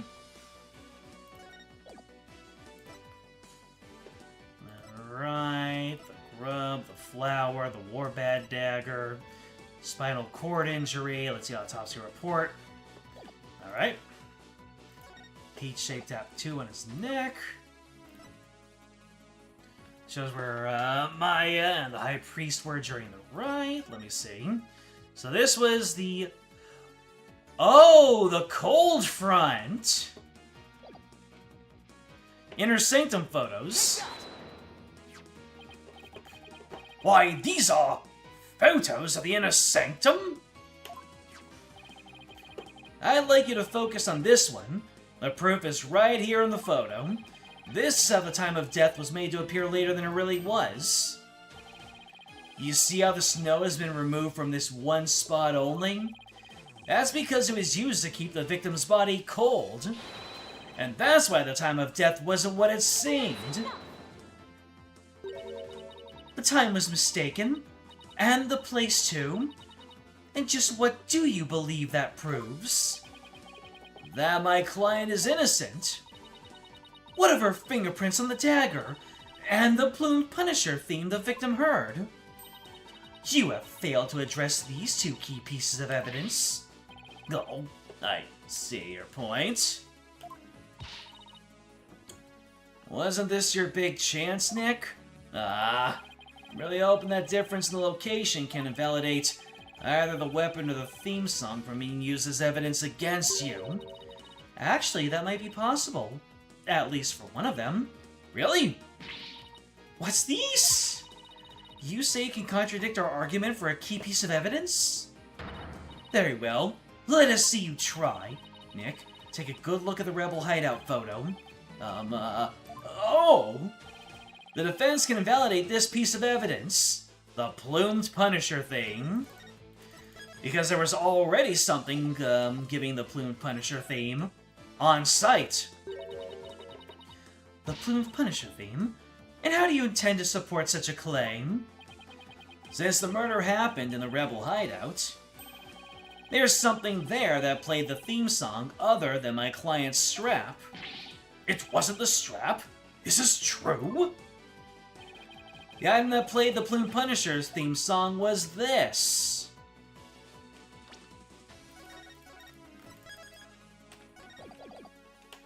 This alarm clock. This is a Plumed Punisher alarm clock. I believe the victim heard its alarm go off.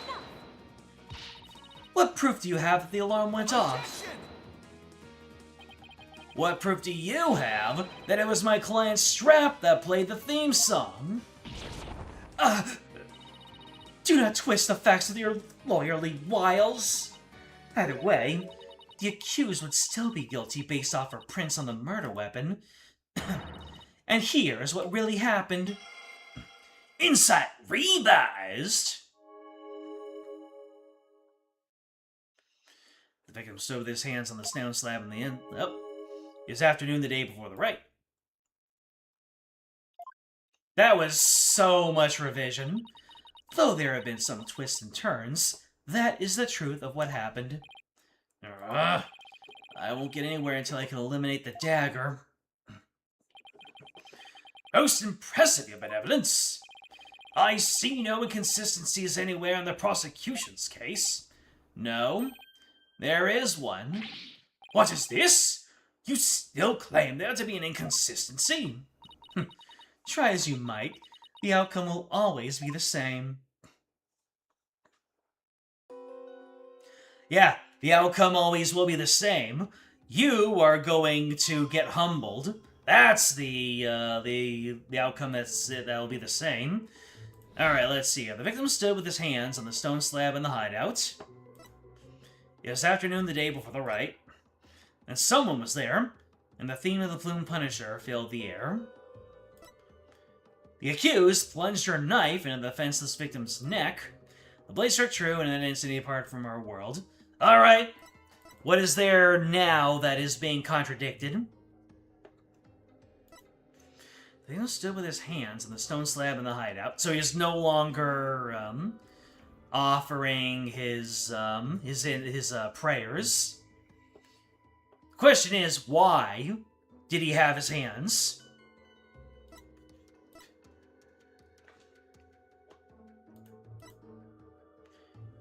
All right, let me let's go ahead and look more. So the scented Ginjal gets closer. New Punisher theme. Heavy, heavy, heavy, heavy, heavy. The thing is that the heaviness keeps on steadily increasing. Why is that? Why does the heaviness... Yeah.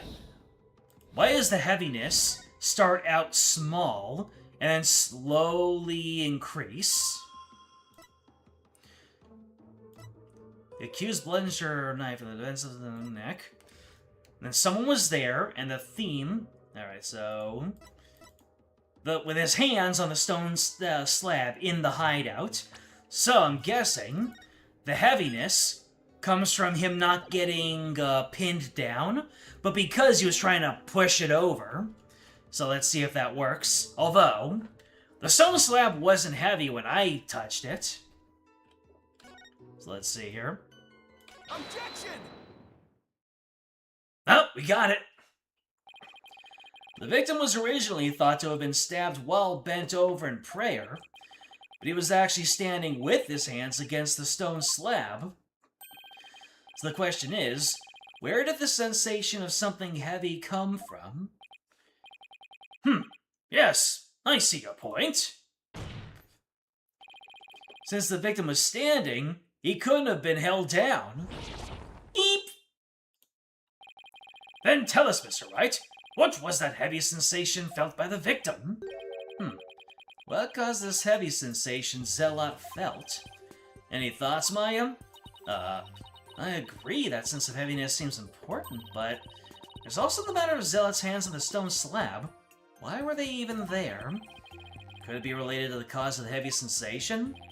Well, Mr. Wright, do you have an answer for us? Of course. I just envisioned the state Zealot was in when he was killed. The cause of the heaviness the victim felt was... the falling stone slab or the culprit... Oh! Did someone push the slab? Yeah, someone pushed the slab the other way, and he was trying to save it.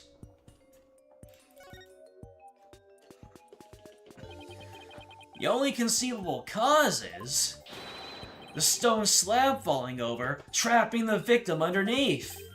What? Oh. The stone slab came falling down on him, crushing him underneath? Right.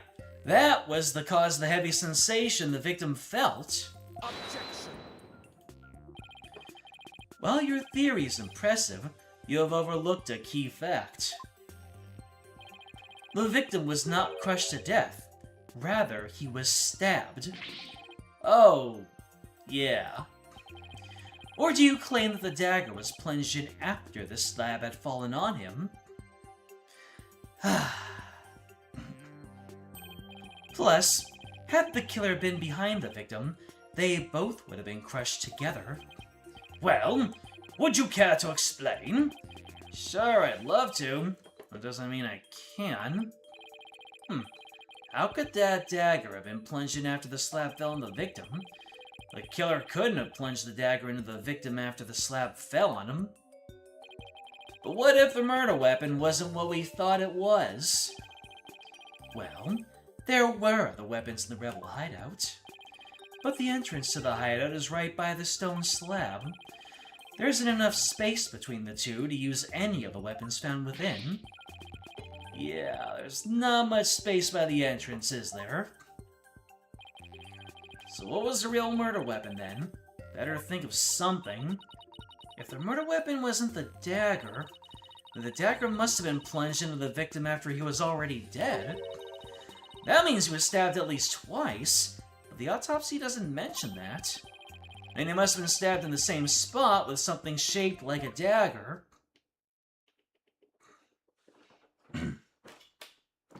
Something shaped like a dagger? Would the defense care to offer an explanation sometime this century? Wait, wasn't there something dagger-like near the scene of the crime? Something that had a shape similar to the Warbad dagger. Present your evidence at this time, Mr. Wright. This shows who really killed the victim. What, really killed the victim? So we have no, any Khura'in, the flesh, and the verification right. The weather doesn't mean anything. Escape prisoner. Living from male insurgent, not really. Weather forecast the area around the inner sanctum. Although, what is the deal with them showing this?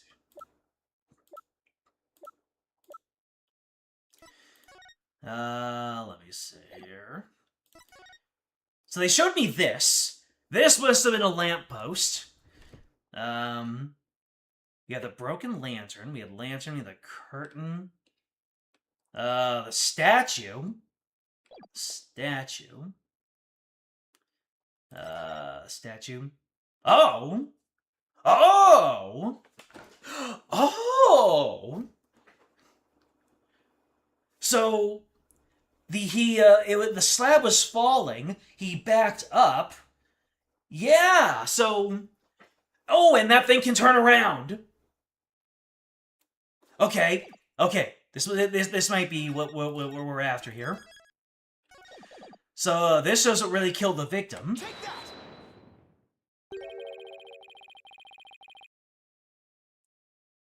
Oh, shoot. He was impaled on the statue. Damn! What a way to go. Oh. Have a good night, Matthew. Is this not the photo from the scene of the High Priest murder? Are you suggesting the murder weapon is hidden herein? This is what really took Pere Zealot's life.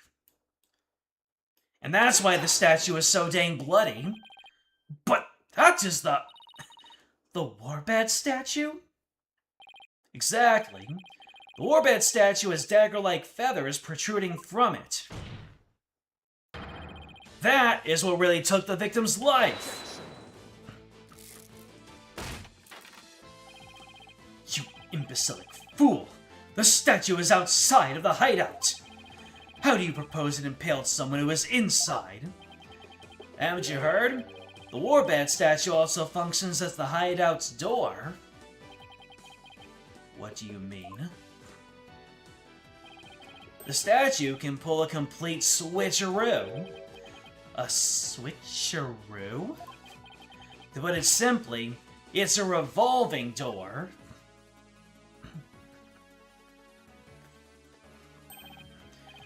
A revolving door? Why, that makes perfect sense! Therefore, I believe the truth behind the divination seance to be this. As the victim entered the secret hideout, the stone sculpture came toppling toward him. He threw up his hands to stop it, but its weight forced him backwards. Unfortunately, the war-bad statue was right behind him. That's some fun. There's been a lot of Final Destination going on in this.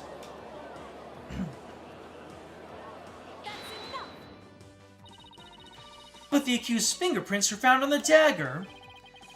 She had held it while rehearsing for the rite, which is when her prints got on it. Gah. This is a shocking turn of events, but there's a great deal of circumstantial evidence in the defense's favor. I believe you must accept that the war-bad statue was what killed the victim. War-bad statue added to the court record. Now that we know how Acolyte Zealot really met his demise, there's no basis for claiming my client committed this crime. Nice work, Nick. How can this be happening yet again? The divination seance is the only truth. Hell of a way to go. Yeah. F's in chat for, Mr. Real Nemu. No, Your Benevolence. It's not the truth itself, but it is a means for shedding light on the truth. Do you understand now? Your kingdom needs lawyers so that they can interpret your insights. But that means I have been misinterpreting the voices of the spirits all this time? Your Benevolence! Are you unwell? All the colors drained from your face! I will be fine. I will be fine! What was that? Why did I hear Apollo? Continue your proceedings without me. As you wish.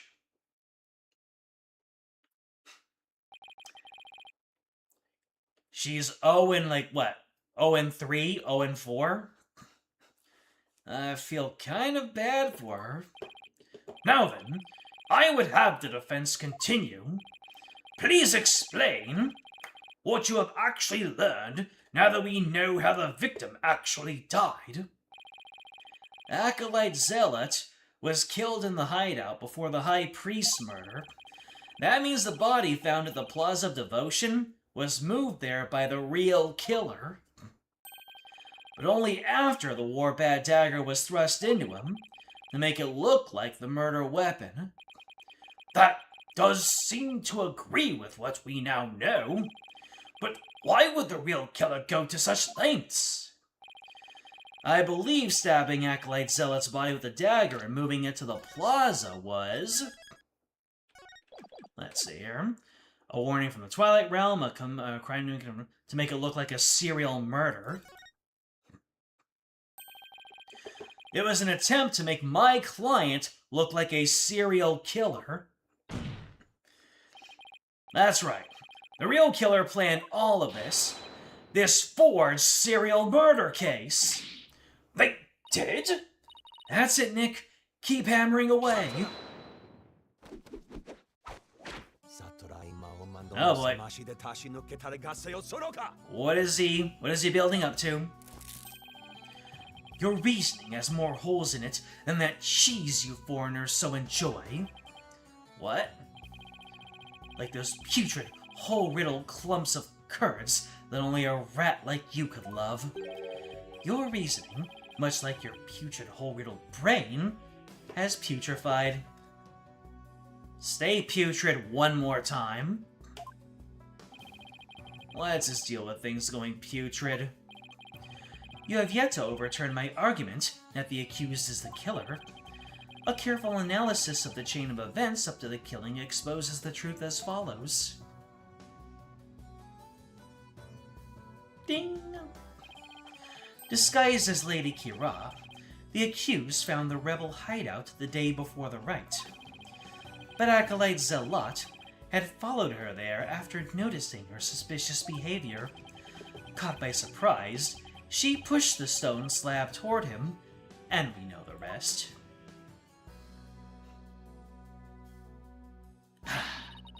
I've never been to the rebel hideout in my life.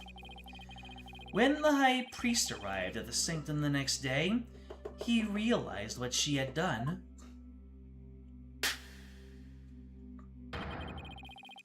That is when the accused murdered him in order to silence him. I believe Prosecutor Saad-Mahdi had posed a compelling scenario. The defense, on the other hand, has yet to disprove the accused's guilt. Objection! Why would my client move Acolyte Zealot's body to where everyone could see it? Why would she stab the dagger with her fingerprints into his dead body? She had no reason to do any of those things. The dagger in his corpse was likely a warning to the rebels. Something along the lines of, Lady Kira will slay the defiant dragons. So, that is why she moved the body to the plaza for all to see. Now he has the judge convinced too? I thought I finally made some headway. Well, Mr. Wright, now time for one of your groans of distress, is it not? Groan of distress? Groan of discomfort, more like. It kills me to admit this. I've got nothing to counter his argument with. I still haven't disproven the allegations against Maya. Is it not time to end your futile struggle? You were already judged guilty yesterday. That makes you a dead lawyer walking.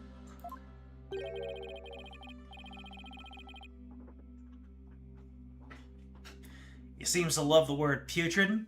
Must get annoying for someone to say that specific of a word every other sentence. Well, maybe the putridness is around him. Maybe we need some cleansing winds to clear the putridness around Saad-Mahdi. See what I'm... Catch me. Accept the death that now awaits you, and in doing so, finally know peace. Oh, great. Now giving up and moving on is in stereo. A dead lawyer walking indeed. Then again, are not all lawyers who practice in Khura'in?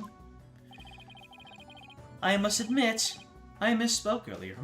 Allow me to amend my statement.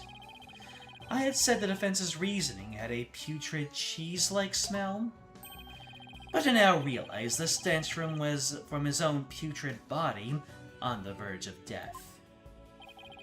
Now I'm a rotting zombie. Think, who could have killed Zealot the day before the Wright? Who knew about the rebel hideout and could gain access to the inner sanctum? Only those involved with the Wright can enter the sanctum, so... Wait a second. Only a rebel would have known about the secret hideout. The only person who was involved with the Wright had access to the sanctum, and was suspected of being a riot rebel is... Did somebody come to mind? Yes, except there's one huge problem. A huge problem? What are you two going on about? Plotting your escape from this sacred hall? I would not put it past you, considering you have no means to raise further objection. I'll do something. Prosecutor Saad-Mahdi will have this one in the bag. I'll have to bluff my way out of this, regardless of the huge problem. Your Majesty, I believe there is another suspect in Perez Zealot's murder. Objection! Even the most benevolent Holy Mother would not forgive such a desperate lie. After all, you know very well that such a person does not exist. No, there is one person who knew everything. Does such a figure truly exist? Tell us, who might that be? I believe the prime suspect in Acolyte Zealot's murder is... So it's someone accused of being a rebel who knew everything about the Wright. So, could it be? Take that! It had to be someone allowed to enter the sanctum and who knew of the hideout. And that would be the High Priest. He could have committed the crime if it occurred the day before the rite. You would pin a crime upon the dead, knowing very well they tell no tales? Huh! Have you no shame? Dead men tell no tales. That is definitely a problem. If only the High Priest could tell his side of the story. Oh, wait! Is Maya about to out herself as being able to channel spirit mediums? What? Do I have something on my face? Wait a second. Could this actually work? Oh no. Don't tell me I have some of my breakfast caught between my teeth. No! There's even the slightest possibility. I'll have to go with it. Your Majesty, dead men do tell tales. Therefore, I would like to request the High Priest's testimony. His testimony? And just how do you propose we get the deceased to testify? There's a way for the dead to testify. It's known as channeling. Summoning here by the means of spirit channeling. What did you just say? Spirit channeling? Has this lawyer finally gone insane? This is sacrilege. May the Holy Mother strike him down. Peace!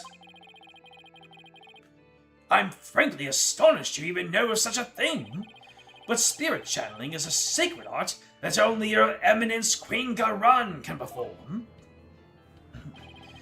And Her Eminence is far too busy with other duties to perform it at our pleasure. I suspected as much. That means her only hope is... It's okay, Nick. You can tell them. But Maya, I thought you wanted to keep it a secret here in Khura'in. Don't worry. It's not like it gets against the law or violates some religious precepts, so... I don't think we'll be punished.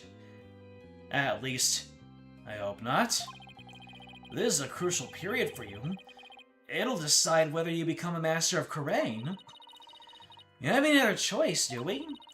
If I'm found guilty, it'll be a lot worse than not becoming the Master of Khura'in. Alright. Thanks, Maya. Actually, there is someone here who's capable of channeling spirits. But even Her Benevolence, Princess Rafa, finds the divination seance to be a challenge. Who could possibly have greater spiritual power than she, aside from the Queen? That would be... me. Is this some sort of a joke? A foreigner could not possibly have such power. Even the royal priestess isn't capable of such a feat. Peace! Peace, I say! Is this true? Is the accused capable of performing the secret art of spirit channeling? Well, yes. Yes, I can. Now, Your Majesty, we'd like your permission to begin. Uh-oh. Rafa won't have it. Your Benevolence. This is an outrage. An outrage, I say. First you make a mockery of the divination seance, and now spirit channeling. Her Benevolence speaks the truth. Spirit channeling is a sacred rite. Foreign devils, they should be put to death immediately. Still your voices. Barbed head, spirit channeling is the most sacred and secret of arts. Are you prepared to face the consequences of what you propose? Yes, I am. Your Benevolence, are you saying you approve of the use of spirit channeling? I will judge whether the claim is true. If this is but another of their lies, they shall be executed on the spot. Very well then. Your Benevolence, what if the accused accidentally calls forth an evil spirit? Do you truly believe this foreigner is capable of channeling spirits? Oh, no, but I wanted to be sure, as I am responsible for the safety of all present. Well, An inexperienced practitioner could inadvertently call forth a dangerous spirit. But do not fear, for I have a Magatama of parting. With it, I can send spirits back to the Twilight Realm by halting the flow of spiritual power. That is a relief indeed. These foreigners have thrown down the gauntlet.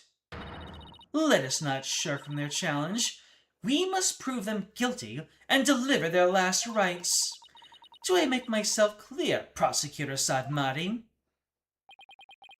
Perfectly, Your Benevolence. Very well. The accused may channel the High Priest spirit. But first, we must take a short recess to prepare. We'll resume as soon as the preparations are complete. Until then, this court is adjourned. Alright, seems like this is going to be where we break for tonight. To be continued. So it took about 2 hours to do that, which means the latter half of the trial might be 2 hours, which means it'll probably be a short stream. Either that, or we're going to have to cut the investigation of Case 3 in half. So, ladies and gentlemen, the plot thickens. And not in the usual way, let the plot thicken whenever Maya channeled.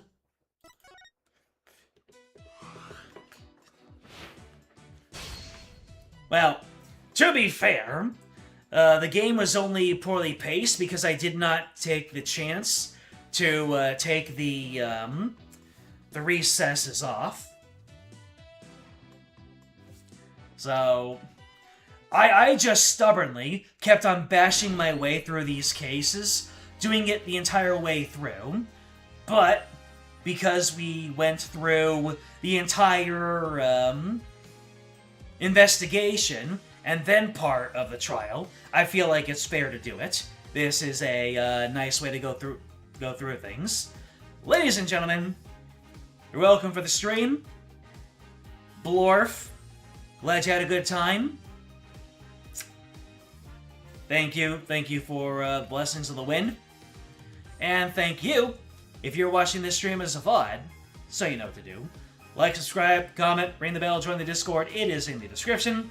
It will let you know when the next stream comes up. And next time, we're gonna see the final half of the stream, of the, we'll see the final half of the trial, and we will see if Maya still got it, that she can channel spirits, and I look forward to feeding some humble pie all around. I'll be chucking them all over the place. Oh! Hello there, Moderator Katone. You fell asleep at the start of the stream? Ah, dang. Feeling sick sucks. Well, if you slept a little bit, that meant that you were conserving your strength. So, that's good that you're taking care of yourself, but please, continue to take care of yourself. I'm glad that you were able to pop on in anyway. I wondered what was going on there. But hey, you know, I got through the entire investigation and the first half of the Day 2 trial, all without any guiding hands. So I'd say I did pretty well for myself, except for a couple of times when I needed to really spool up the brain and look at my evidence. So, we're in good hands. You keep on taking care of yourself. We are going to end for now. And, yeah, next time, we're going to move into the spirit channeling. Something we haven't seen until, we haven't seen since the third game. So, this should be fun. The thing is, I mean, usually Mia would hop on in right now to provide some guidance, but I guess after Game 3, we've kind of moved past needing Mia. Mia is Maya's sister and the former mentor to Phoenix. Have you mentioned a birthday coming up soon? Yes, mine. So we will reconvene. Actually, Yeah, that's true. I was not entirely being truthful. Next time, we will reconvene on Saturday, where we will play a special birthday game. Not this. And for people who are longtime goers to this stream, you will be very familiar with this game. It's been here all along. Yep, I got through half of the final day of trial. Yes, I did. So, next time, on Monday, we will see the final half of this trial. But on Saturday, we will play a special birthday game, and the only hint I'll give it to you is that it has been here the entire time. So, special birthday stream next time. I will see you then. Until then, game out.